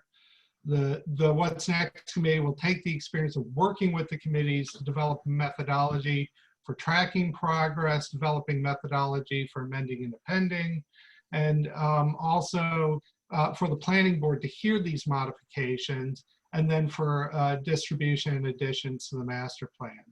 It's not designed to be a long-standing committee, strictly ad hoc to help the standing committees and divisions learn how to use the document to maximum impact. It's not going to be making suggestions of you should do this. It's okay, here is your recommendation. How do you do this? And we help build the strategy. Once, after about 2 years, I see this committee having gotten the momentum underway and it can dissolve. So, the ultimate goal of the committee is to get all the towns and divisions and committees to be more proactive, more communicative, and always thinking what's next rather than just what's now. And that way we can head off problems well before they become a problem. We can work on maintenance rather than rebuilding, things like that. And this is a different way from most towns, how they organize their implementation committee, but this is more of a Maynard type solution, where rather than everyone come together once a quarter and nothing gets done, that we go out there and really push this forward and get things going. That's the vision. So it almost sounds like an advisory type of committee, but also a facilitating type of committee, because you want to make sure that this gets implemented properly, and then once your job is done, the committee gets dissolved. Precisely. Mr. Chairman? Yes. I'm concerned here because we have already decided that you're going to do town reports under a consent agenda, which means it's not going to be any discussion, and they're talking about making a presentation. And so we've got a conflict there. And the other thing is, I think this is a fairly significant document. I would really like to see them hold off on the report until the fall town meeting, and where they could give it some time and actually make a good presentation rather than some quickie things of people who just want to get out of there because of the coronavirus. So I would really highly recommend. And the other thing is that they give their final report, they're automatically disbanded. They no longer exist. And that's why they're talking about a follow-up committee. So I would recommend that this report not be given until the fall, please. So, Dick, I do want to kind of state something. The intent was for there to be some overlap between the What's Next committee starting and the master plan final report. The master plan's work is done. This committee is, except for the final report and this endorsement vote, the work of the master plan committee is done. The What's Next committee has yet to be formed, and we wanted to wait until after the Board of Select's endorsement, but before town meeting, to start seating the What's Next committee. If we expand that delay, I mean, we're talking about, another 5 months. That essentially turns this binder into a book in which, the last master plan was put into place in 1992. We're going to run into a problem. I don't mean to interrupt, but to Dick's point, this is kind of extraordinary situation with all the things that are going on and the rest of the discussions we've had tonight in regards to the town meeting and special town meeting, the articles and the indoors and outdoors and the spacing and everything else. I really think that you need to throttle back a little bit on the book and the mailable document and all that, and understand what Dick is trying to say. No, I understand what Dick is saying about the report. At this point in time, given all of the things that are going on in the world, making this report and taking up the time necessary to make this report is less than critical to town meeting in the town. And that's not to criticize or to belittle the people that have done the work and made the report, but we're sitting here having conversations about what articles and what things we're not going to include, and I think Dick is just pointing that out. Right. I don't think we need to go through the histrionics of what the rest of it is. I'd really like to back down on that sort of language, Chris. What's that? The histrionics piece? Yes. That's not a very kind word to use. Dick has made a very valid point. And what you're not listening to my point is I want to make sure that we can get this What's Next committee in motion. And I think that we all understand that, right? Because we've heard the term What's Next committee 15 times in 6 minutes, which is fine. But Dick is trying to say that he thinks that given the situation with town meeting and the restrictions that we're placing upon ourselves for town meeting, this might not be the appropriate time. And I agree 100% is all I'm saying. Mr. Chairman, so as Adam Kahn had pointed out, the recommendation is that it be a town administrator appointed group, the What's Next committee. So I recommend that we kind of go back to the original request, which I, again, you can make a motion to endorse the master plan as presented this evening. And as a separate topic, we can still move forward with appointing the What's Next committee, even if we don't discharge the master plan steering committee, because if it's not accepted as a town report until the fall, doesn't mean that there's any work for them to do. So technically they maintain their appointment.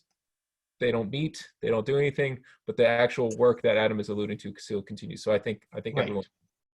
Yes, good. And that was the point I was trying to make. Very good. So Mr. Chair, I recommend that someone make a motion to endorse the master plan as presented. I'll make the motion that we do that, endorse the master plan as presented. I second that. Okay. Anybody want to have any further discussion on it? David? Aye. Armin? Aye. Melissa? Aye. Justine? Aye. And I say aye as well. We're on to the Coolidge School disposition. Thank you very much. Thank you. Thanks, Brendan. Thanks, Adam, for your work. Mr. Chair, would you allow me to make a quick introduction? Absolutely. So, Mr. Chair, I'll just speak just to kind of inform the public, whoever is still listening, that the Coolidge School, which is on Bancroft Street, was approved by town meeting, a special town meeting, October 20th, 2019, for sale, which is in procurement law known as the disposition of the property. We did a request for proposals, and the winning proposal was a company called Civico Development.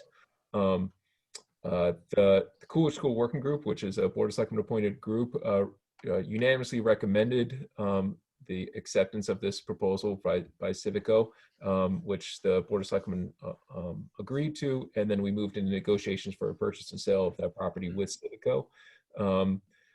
That process, it was a lot of back and forth. You know, it's not the most straightforward property to sell, and however, we've come to we kind of come to the end of the road on the purchase and sale agreement, and we believe we have a document now for the selectmen to approve and agree to by both the Coolidge School and Civico Development.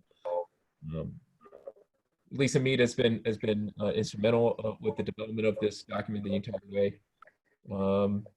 So I think we have Lindy Gear, excuse me. We have Lindy on the call right now. We may have other members of the Coolidge Working Group, but Lindy, if you have anything else to add, otherwise, if the selectmen have any questions, or we can move to a vote.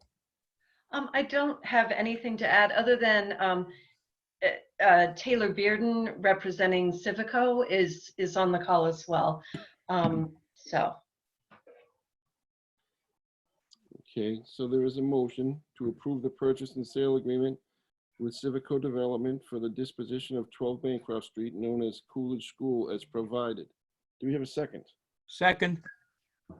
Okay, is there any discussion that anyone would like to have? Any questions for Lindy? Any questions for, I'm sorry, I forgot your first name? Taylor Bearden. Taylor, I'm sorry, Taylor. Does anybody have any conversation or questions for either Taylor or Lindy? Or any conversation about the P&S or the other documents that we've received tonight? I had one question about the parking situation. I know that that's something that's going through the ZBA right now. I think that Civico had said that they're petitioning the ZBA for more parking. And so I just wanted to make sure that if for some reason they don't get that more parking, that's not going to be a problem. So, Justine, I'm going to take this one. And then Taylor, you can chime in.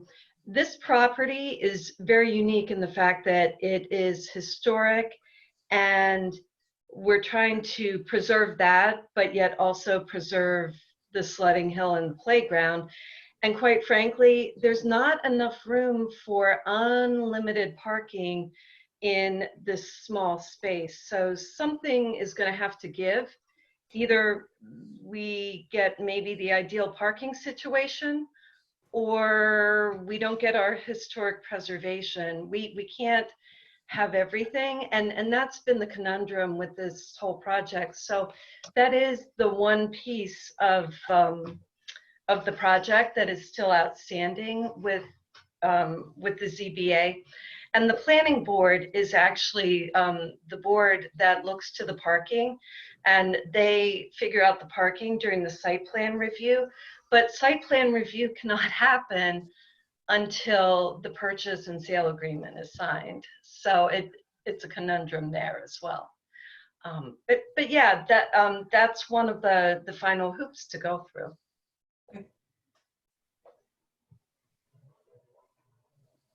Any sense at how the ZBA feels on it?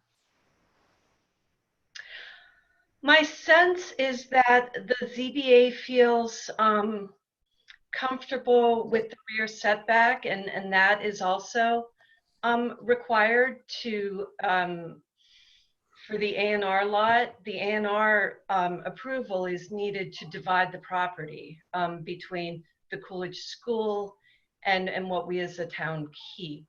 So they feel okay with that.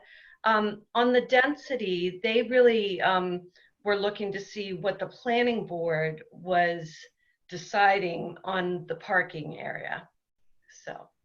So I think that will involve some negotiations, you know, between the town and the ZBA and Civico. And it could end up being a deal killer though, because all along, remember, this project hinged on the fact that we knew there was limited parking because we were trying to preserve all of these different things. It's not your typical, you know, project, so to speak. And it's a lean project. All of the people who bid on it needed to have, you know, a certain level of apartment buildings in there in order to be able to have a profit. So, yeah, so that is a conundrum. So But, we might want to lobby members of the planning board to help with this particular situation. yeah, and I know that Bill Nemser has been really trying to get the planning board during site review. They're the ones who typically handle the parking issues. But since, you know, if you have a slightly more dense, you know, building, but it's not different than anything that was ever there before. You know, when it was a school, far more people and cars and buses were there. So we're actually kind of scaling back. But you don't want the bleed from resident parking to go onto the streets. And that's what I think the ZBA is concerned about. They just want to make sure that the planning board is also thinking about that. Okay, thank you. Anybody else have any comments about the process, the PNS, or any of the paperwork that we have? You know, Chris, I'm sorry, there's one more comment I should have made, and that is, for this plan to work, it doesn't matter whether the developer is Civico. It doesn't matter if it's other developers in the future. They would be requesting the same thing. So it's easy to like say, well, Civico, why aren't you providing more parking? Well, they can't just wave their arms and create more space there. Why not? I don't know. So. Anyway, so, I mean, you know, it seems as though all the paperwork is in order here, that, you know, as far as the PNS and all that goes. And so unless anybody objects, we'll go through a vote for this and see what happens. Okay, David? Aye. Armin? Aye. Melissa? Aye. Justine? Aye. And aye for me as well. So congratulations, we're good with that. And then, do we have to sign that, Greg? You do.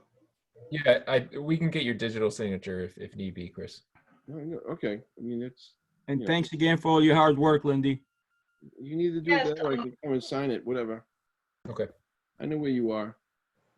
Yeah, in terms of hard work, I really want to point out Lisa Mead, Greg Johnson, they were the leads on this, John Kramer, Taylor Bearden, and John DeBella from Civico certainly were quick on getting their pieces back when they had to review things from their end. So thank you all. Good luck with the CBA and the rest. Thank you. Thanks, everyone. Appreciate it. Thank you, good luck. Good luck. We look forward to it. That's for sure. Okay. Mr. Noble, you still with us? I'm still here. Look at that, he's still awake. All right, let's whip right through this. Yeah. Pops are used to staying up late. Yeah, And he's still in uniform. Look at him. I see that. I'm in the office. If I was home. Loosened his tie yet. Did he have his tie on? No. Short sleeve. No tie.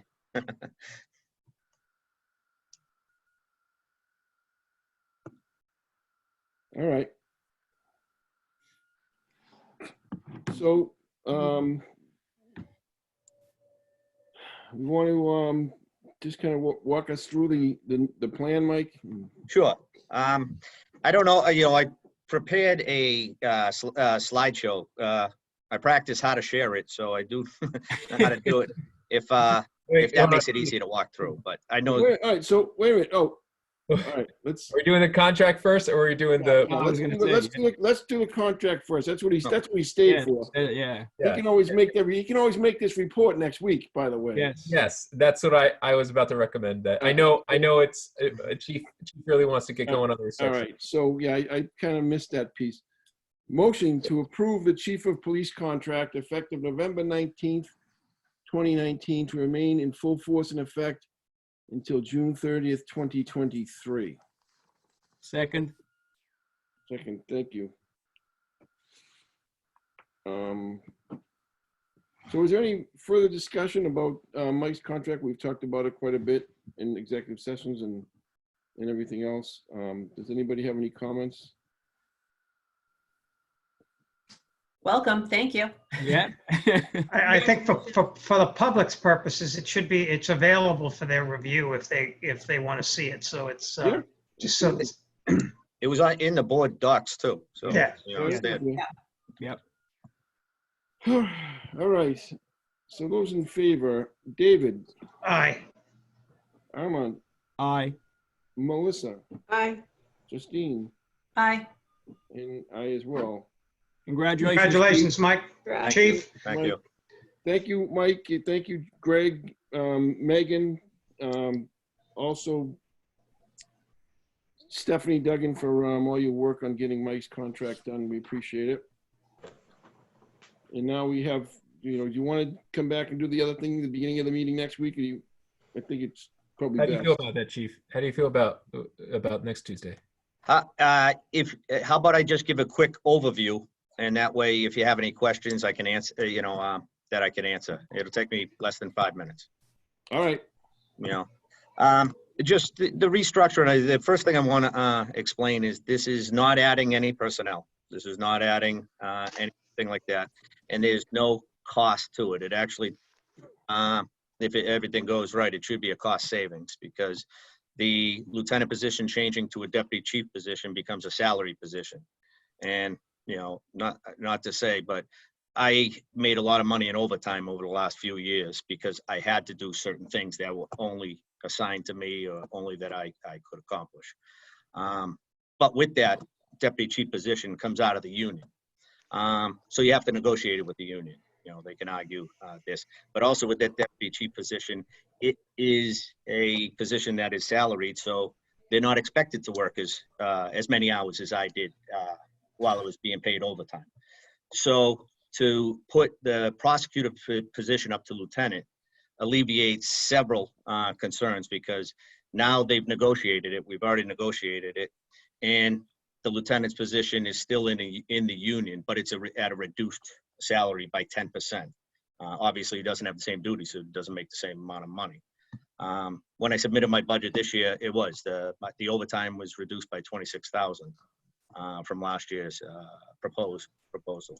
So all around, it's a win-win on both sides. The union gets an extra position because one of the sergeant's position moves up to a lieutenant, so they get an extra chance at advancement, at promotion. The other part of it is that with the deputy chief position, if we just do that, the union can fight it a little more because we're taking a position out of the union. And with this, we already have an agreement. Again, I want to reiterate, this is not going to cost anything. It's better efficiency too, because people will have assignments. I'm a very structured person, always have been. That's why when I rewrote the policies, redid the field training, redid that. I like to have certain people to go to. I will say, prior to this, when I was in my former position, everything came to me. Everything went through that. I don't want that. I'd be setting up position with the new deputy chief for failure. Because if I put all of the stuff that I used to have to do to them, where they don't have the institutional knowledge or that to do it, there just is not enough time for them to go about it. This way, by dispersing some of the duties, it also helps with the succession planning, because to go from a patrol sergeant to the lieutenant's position, you're doing a whole different job. But when you have a a chain of command that gradually goes up. It's just much more efficient. Myself and Chief Du Bois wanted to do it prior, but due to contract, due to this is the perfect time, because with the change and already having the agreement in place. So I can go into a more formal presentation with a slideshow and everything at a later time too. Just if that answers any of your questions, but there is no cost to it. It's basically just giving different titles. The problem with it is, if I have a new deputy chief and I still want to give different assignments to everybody else, that just opens us up to a grievance procedure, because it's a change in working conditions for whoever I give those new assignments to. And they would have to, some of the items would have to come off, because again, that position was made, with all the duties I got, everything kind of always got lumped on it. I didn't mind it, but that doesn't mean that the next person has all of that. I wrote the policy, so I don't have to review them as much as somebody else would have to go back and look up. And that's it. You've said several times, Mike, or Chief, you've said several times, Chief, that there is no cost associated. How do we monitor that to make sure that that's the case? Well, this is how I've gone about it. I've done charts, and that's how I could reduce this budget, by having come in less than we came in last year. Because when the salary position, I took all of that money, and it was about $8,000 that I would earn doing overtime for special events, for being called in for investigations for those. Right there, that's an $8,000 savings. With that reduction in that position can't work overtime for other things, such as shifts and everything, it saves approximately $22,000. And that's why the reduction that offsets the higher base salary for a deputy chief rather than the former lieutenant position.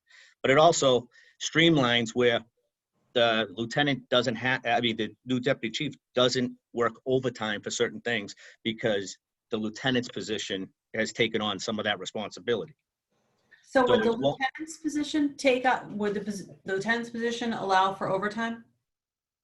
Can the lieutenant's position work overtime? Yeah. Yeah, it would work in the same thing. They can work shift overtime only when everybody else, all the other sergeants, turn it down. Because that's my only concern, and I know you've been very good with telling us exactly, where you've put the money or where it's come from, and that right now it would be a savings. My one concern is having more administration in a department. I just want to make sure that we're not, 3 or 4 years from now, that we've increased it substantially for some reason. You know what I'm saying? I do, but the way it worked prior to, one position had all that overtime. Now that position doesn't get overtime, so where does all of that duty and time go? Well, now you have another position that you can give it to them during the regular time, so you're not paying overtime for it, because overtime is cost. So now the business gets done during the time. If I was to do that and shift it now, whoever was in that position would have a grievance, because I'm changing his job description, his duties, without negotiating with him, and then he's not getting any extra money for it, so they would fight it. So basically what I'm hearing you say, Chief, is that the deputy chief is going to be doing a lot of the work that a lieutenant would have done on overtime. Is that what you're saying? So No. Deputy chief can't get any overtime. No, I'm saying that he would be doing some of the work with that the lieutenant was doing it in overtime. So that's right. Savings there. So that means the lieutenant that you're going to have in that position may not be doing as much overtime.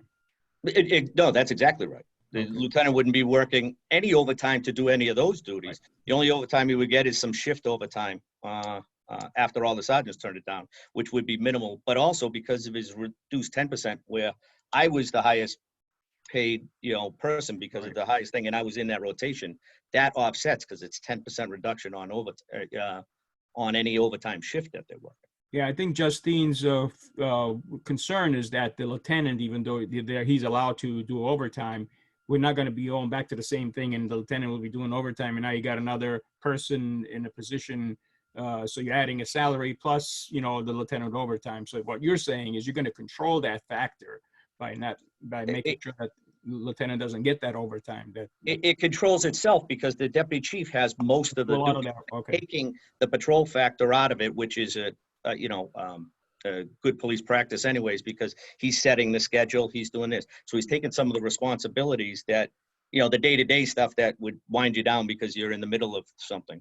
The other problems were when I would be doing something, somebody would come to me with it'd be a small administrative problem, but I have to stop doing what I'm doing to take care of that problem, No, where he's somebody gonna else handle can take care of it. So it's just more efficient. It's much more efficient. And to your point, that's the succession plan you're talking about, because that person's going to be doing a lot of the, things that you would be doing. Well, we agree that a deputy chief position needed to be put in for, conflicts of interest that we had and the thing. But also, we had no succession planning prior because you had all sergeants to go to that position, which is number 2. There's a big difference, so that person has to prepare himself. This way, there's a slow incline, so you can prepare people for the next position. I mean, it's been 5 months since I got, promoted to this, but I haven't had a number 2 or anybody to do that. I have somebody doing some of the work for it, but I'm trying to juggle the 2 now. We're doing it, but there's no forward planning right now because I'm trying to get all the administrative things that need to be done. Yeah. So with that, it just separates the duties of each person. But the lieutenant wouldn't be doing any administrative overtime because that's the deputy chief's job. Right. Yeah, I remember when you got sworn in, the first thing I said to you, now it would be nice if you could find yourself another Lieutenant Noble, because you did a lot of that work for Chief Du Bois. So I mean, that's going to be like the plan when go out looking, because I mean, I think there wasn't somebody who put themselves in a position to be in that, so we're going to have to go outside. But it's also good for the deputy chief to be out of the union for that to happen. You have to have that to happen. Otherwise there's definitely a grievance. But the deputy chief coming out, I think we all were in agreement on that. It was just the lieutenant's position here. But if that deputy chief is supposed to work a 40-hour work week, he's not going to be able to get the same amount of work done that I got done because I worked so many overtime. Right. Well, I want to see your your plan succeed, and I hope it does. My only question is, I want to look at the next year when we're sitting down for the budget. Let's look at it and make sure that indeed it is saving us money. And then I don't know what we do at that point when it's a year in, but I want to make sure that that indeed it is a cost saver as opposed to an increase, because that's not what we're looking for at this time. Well, I support the plan. I think it's a good thought out plan. I think it makes sense, but I am worried about the potential budget impact. And I absolutely agree with you. But I mean, that's what I want to say. If we want, I will set up it and I'll set goals. But because I was in that position, I know how much overtime I was paid. And I mean, you can look at the book and all of that, and how much of that's going to be shifted out of that position because it's going to be a salary position. And some of the duties have to be shifted somewhere else to keep that costs under. Because what I'm looking to do is, I can't give it to just a sergeant. Otherwise, again, I'll have grievances, of the contract because it wasn't negotiated. I'm giving new duties to a new, to the same position that already has a job description. So you wouldn't have that. Plus, I'm taking another position. This way, they have already agreed to it. They agreed to, they wanted to keep it at the same level. I said, there's no way. It's not the same job. You're doing more duties than you were before, but it's not the same job. So it's got to be at a reduced rate. But now, instead of doing those duties on overtime, they're being done during regular business hours. And that eliminates any overtime because the deputy chief would be doing, he'd be coming in on calls, So if he comes in and he's here most of the night, he would stay until he needs to stay, and then he would go home for the day. He wouldn't, so it's a salary position. You see what I'm trying to explain? Again, what's your plan? Go ahead. No, finish up your thought. It's the efficient. It's cost effective because it makes everything more efficient. So things get done during business hours instead of all on one person to get them done at a later time. There was many a times where I'd be in the middle of something, but I'm handed an investigation to follow up on that I have to do on overtime because I'm handed it at 2 o'clock or 3 o'clock.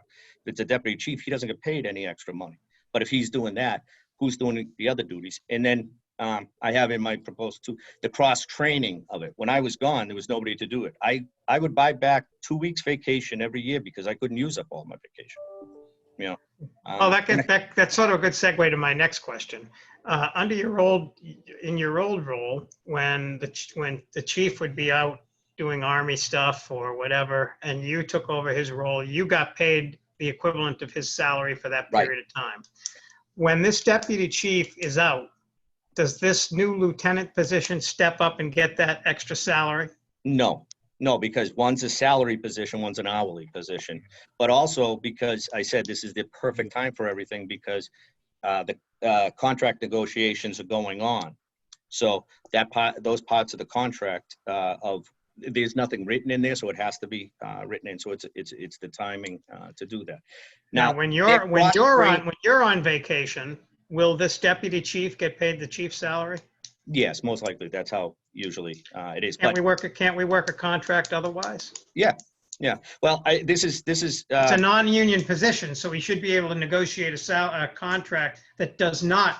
Because I think that's ridiculous, to be honest. I think that's part of training. When somebody is training for a position, if your boss goes out, you don't get in the public sector. When your boss goes out on vacation, you don't get paid your boss's salary because you're doing his job as well. It's part of the training process, and then eventually you gain all of that experience, and then when the time comes for a promotion, you're considered because you've had that opportunity to have that experience. I conceded some of that when I was in that position, that I said at least he has to be gone for a week or more before I got paid. Like when he would go for a long weekend, I wouldn't get the extra money, which that's how it was prior to that. I agreed. I said, like, well, let's work this contract where that does not get built in.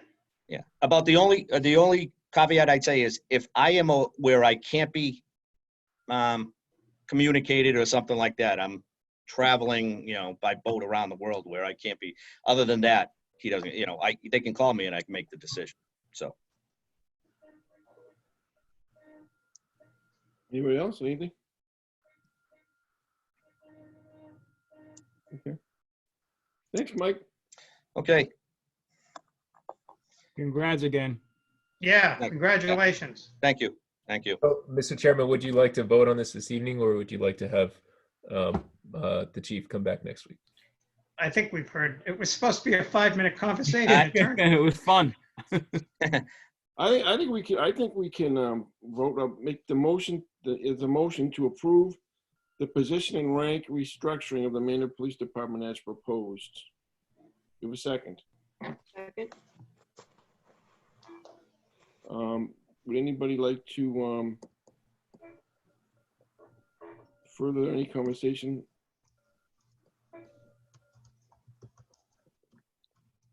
Okay. David? Yes. Armand? Yes. Melissa? Yep. Justine? Yes. And yes for me. So that's 5 yeses. Congratulations on that, Mike. Good luck. With that being said, too, is I will start the process, of deputy chief right away. So putting out, and asking for resumes to start in a resume committee. But somebody from the selectmen's office usually would liaison too. So I'll put that out for discussion too. Okay. Okay. Thank you. Thank you. Thank you. Chief. Good luck in your hunt. Mr. Town Administrator report. Well, Mr. Chair, we have you had to skip the election changes. Uh-oh. I'm sorry to tell you all that if you would like to, you can deliberate. Let's go back to that. No, let's go back to the elections. We did miss it. So there's a motion to set a new local election date and time to Tuesday, June 23rd, 2020, from 8 a.m. to 5 p.m. Do we have a second? Second. Thank you. Okay. So Mr. Chair, I updated the memo as well that alludes to the election and town meeting date schedule. we've talked about this a couple of times this evening, but the proposal was to move the date, which was originally for May 5th for the local election, to June 23rd. Again, that may have to change if need be, according to the public health crisis. But this date was proposed originally, and I thought it might be June 30th, but it was pointed out to me very correctly that a lot of people take vacation, or may be taking vacation, because that's the week of 4th of July. So we backed it up to June 23rd. That's a Tuesday. And then the town clerk, Michelle Jenkins, who may still be on the call, had recommended that we adjust the time of that election from, adjust it to 8 a.m. to 5 p.m. She has concerns about the amount of election workers that she could have, the control, and then, basically if you go the full length of the day, she doesn't know if she has the resources and personnel primarily to last that long. So she's recommending a shorter period. So it's in the one motion. And then the dates that are related to that, to leading up to that proposed date are bulleted below for the public to see. So I noticed the concern that Jeff brought up last week regarding the extended voter registration. It looks like that has been pushed to June 3rd. Correct. In that case, yeah. I would like to comment as a resident. I'm not going to be voting on this particular topic, given that I'm a candidate in the election. I'm concerned about the proposal to limit voting hours, as you've suggested, and as the clerk has. A lot of people work, and even though they might be back to work by that point, and if they are, having a 5 o'clock end of voting time limits a lot of people from the opportunity of voting. And even if they're working from home, people are on a schedule that requires them to be at work if they're working, luckily enough, 9 to 5, and they can't get out to vote. That's not fair to the residents to limit their opportunity to vote between 8 and 5 p.m., the work time. It's just not fair, and I would not support that. What if we did something different? Like I understand, I hear what you're saying, David. So, and I'm not sure if this would work for Michelle or not. But what if instead of 8 to 5, you did like 11 a.m. to 8 p.m. So it would be, you would get the people that conceivably would be coming home from work. That would be that after hours group. I appreciate the offer of the compromise. The concern there is that, again, people, we don't know what's going to be the reality at the time. I mean, people leave for work and they vote before work, and they don't get back into Maynard until 6 o'clock, 7 o'clock, based on their commute with the train or whatever. We don't know what that time is. It's just not right to limit voting to to limited hours like that when we don't, especially if people are back to work. I agree. I do understand. I'm sorry to interrupt, Michelle Jenkins. I do understand the concerns with limiting the voting hours, but in talks with all the clerks around the Commonwealth, we're anticipating the absentee ballot voting volume is going to increase tremendously for this election. So that's how we're anticipating everyone is going to be voting. So that was in talks with all other clerks around the Commonwealth. They're shortening the hours on election day. So I'm also against shortening the hours. I think it's a little suppression focused in terms of voters. I'd also think the longer span of hours we have it open, the more likely we are to spread out the people who are coming in to vote and reducing contact instead of packing it all in for an 8 to 5 or whatever shift we agree on. Michelle, this is so that's Michelle Jenkins, the town clerk, for those of you who can't see her. But so the next vote that I'm asking the board to consider is consolidation of the polling locations. And I believe, Michelle, please clarify if I'm wrong, but I believe your concern is the manpower, so to speak, of the election workers. Exactly. So exactly. if the board were to consolidate the polling locations, might that provide some relief? Because you may need that, but a few but less bodies, because you just, you'll have it in one location. If we consolidate, yes, I could decrease the amount of personnel on election day. So that would help out. Because I could go, with limited personnel and have, What's the normal hours? You have to remind me. What's the normal? they're normally 7 a.m. to 8 p.m. Is it true that for this year you can opt to vote by absentee ballot and use the virus as a reason, like fear or concern? Exactly, and that's what I have been anticipating, that everyone is going to be voting absentee. How are they gonna get the absentee ballots? Are they gonna have to come to town hall to collect them like normal? No, we would do it by mail. Okay. Everything would be mailed. They would complete the application. The applications are already online. Mail them out, send them to me, and then I would be mailing out the ballots. They vote their ballots, either mail them back to town hall, or they can drop it off in the mailbox outside. And not to make things more complicated further, but do we have any concern about the cost? Because we normally wouldn't send out, mail out absentee ballots to an entire voting population. I mean, that's something else that has to be taken into consideration. I mean, we weren't expecting all of this. I mean, it will increase. Okay. So could I add to that though? Excuse me, this is Lisa Mead. If you consolidate the polling locations, then you have to pay less officers and potentially less poll workers as well. So I think while that may or may not offset entirely, I think you can have a little bit of cost savings there. Exactly. Yeah.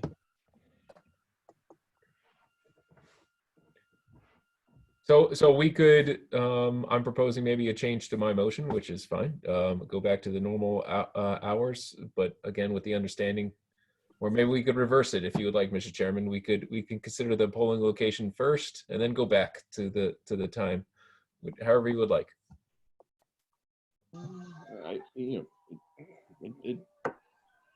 The order we do it in doesn't really matter. I think the sentiment is that we'd like to see the extended hours for the voting, just because that's what I think people are used to, that where, going before work, running before work and vote, or running after work, and to limit either on either end doesn't seem fair, to David's point. Very good. So you could revise the motion and just have it to be 7 a.m. to 8 p.m. Okay, I'd like to withdraw the prior motion and make a new motion to set the new local election date and time to Tuesday, June 23rd, 2020, from 7 a.m. to 8 p.m. Second. Does anybody have any further conversation about that one?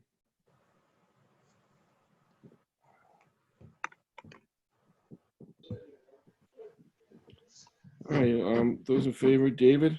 I'm abstaining. Abstain, okay. Armand? Aye. Melissa? Aye. Justine? Aye. And aye, so that's 4-0-1. And then as far as the polling locations, there is a motion to approve a change in polling location from the Maynard Public Library to the Fowler Middle School, 3 Tiger Drive, Maynard, Mass. There was a second. Yeah, second.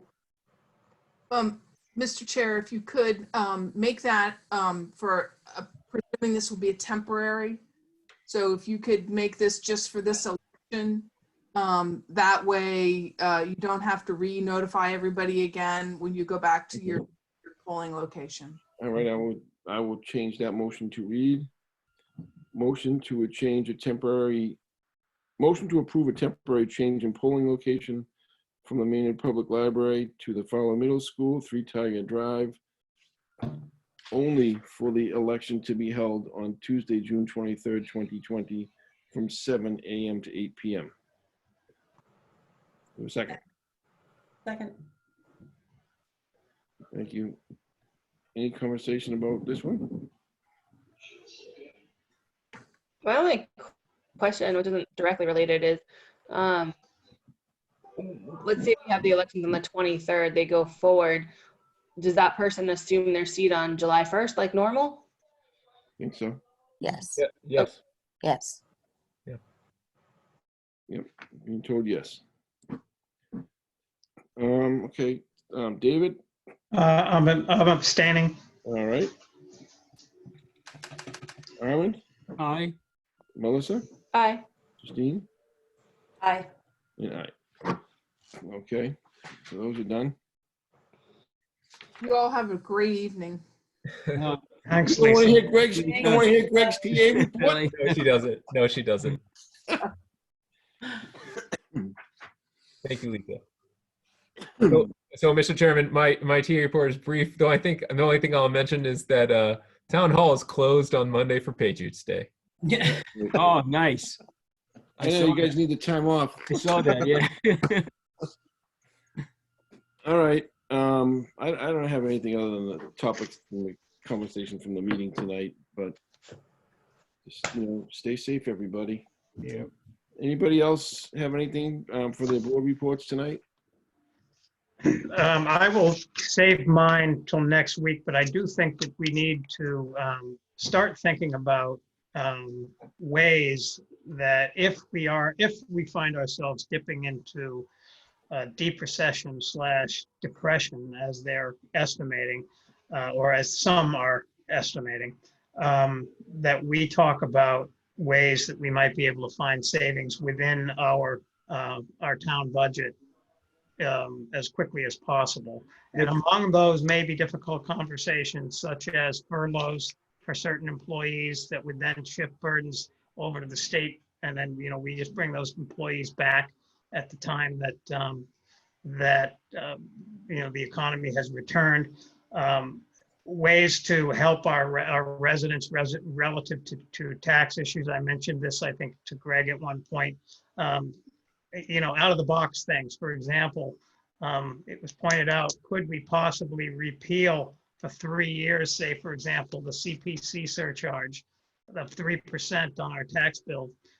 We'd have a problem if we couldn't pay for the golf course obligation, but could we stop that and save people 3% off the top of their taxes for a limited period of time? And then, the conversation about helping out the small businesses that we had last week. Could we talk about what would be the impact on residents as well as businesses should we go to a flat tax with not a split rate? I think we have to have those serious conversations, whether we actually go through with them or not, but at least to have the conversation, have the issues on the table and understand what our potential possibilities may be should we have to go there. Okay. That's a good point. And you could start it by cutting the selectmen salaries. Right. Yeah. I do think we really have to have a discussion about furloughing employees because people have the ability to get 100% of their unemployment right now, and it would save the town a lot of money. So it's a win-win on both sides. Yes. We could rehire. Obviously, we have contracts and unions that we can't do that with, but there are still employees outside of that. And I think we need to start looking at the town like a business. Absolutely.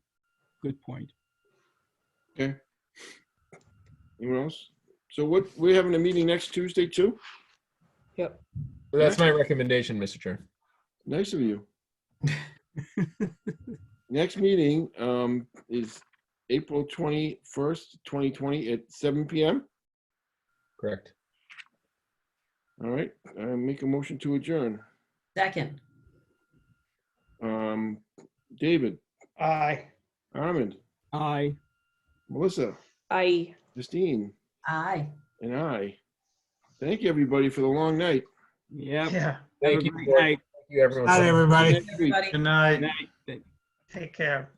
Have a good night. Have a good night.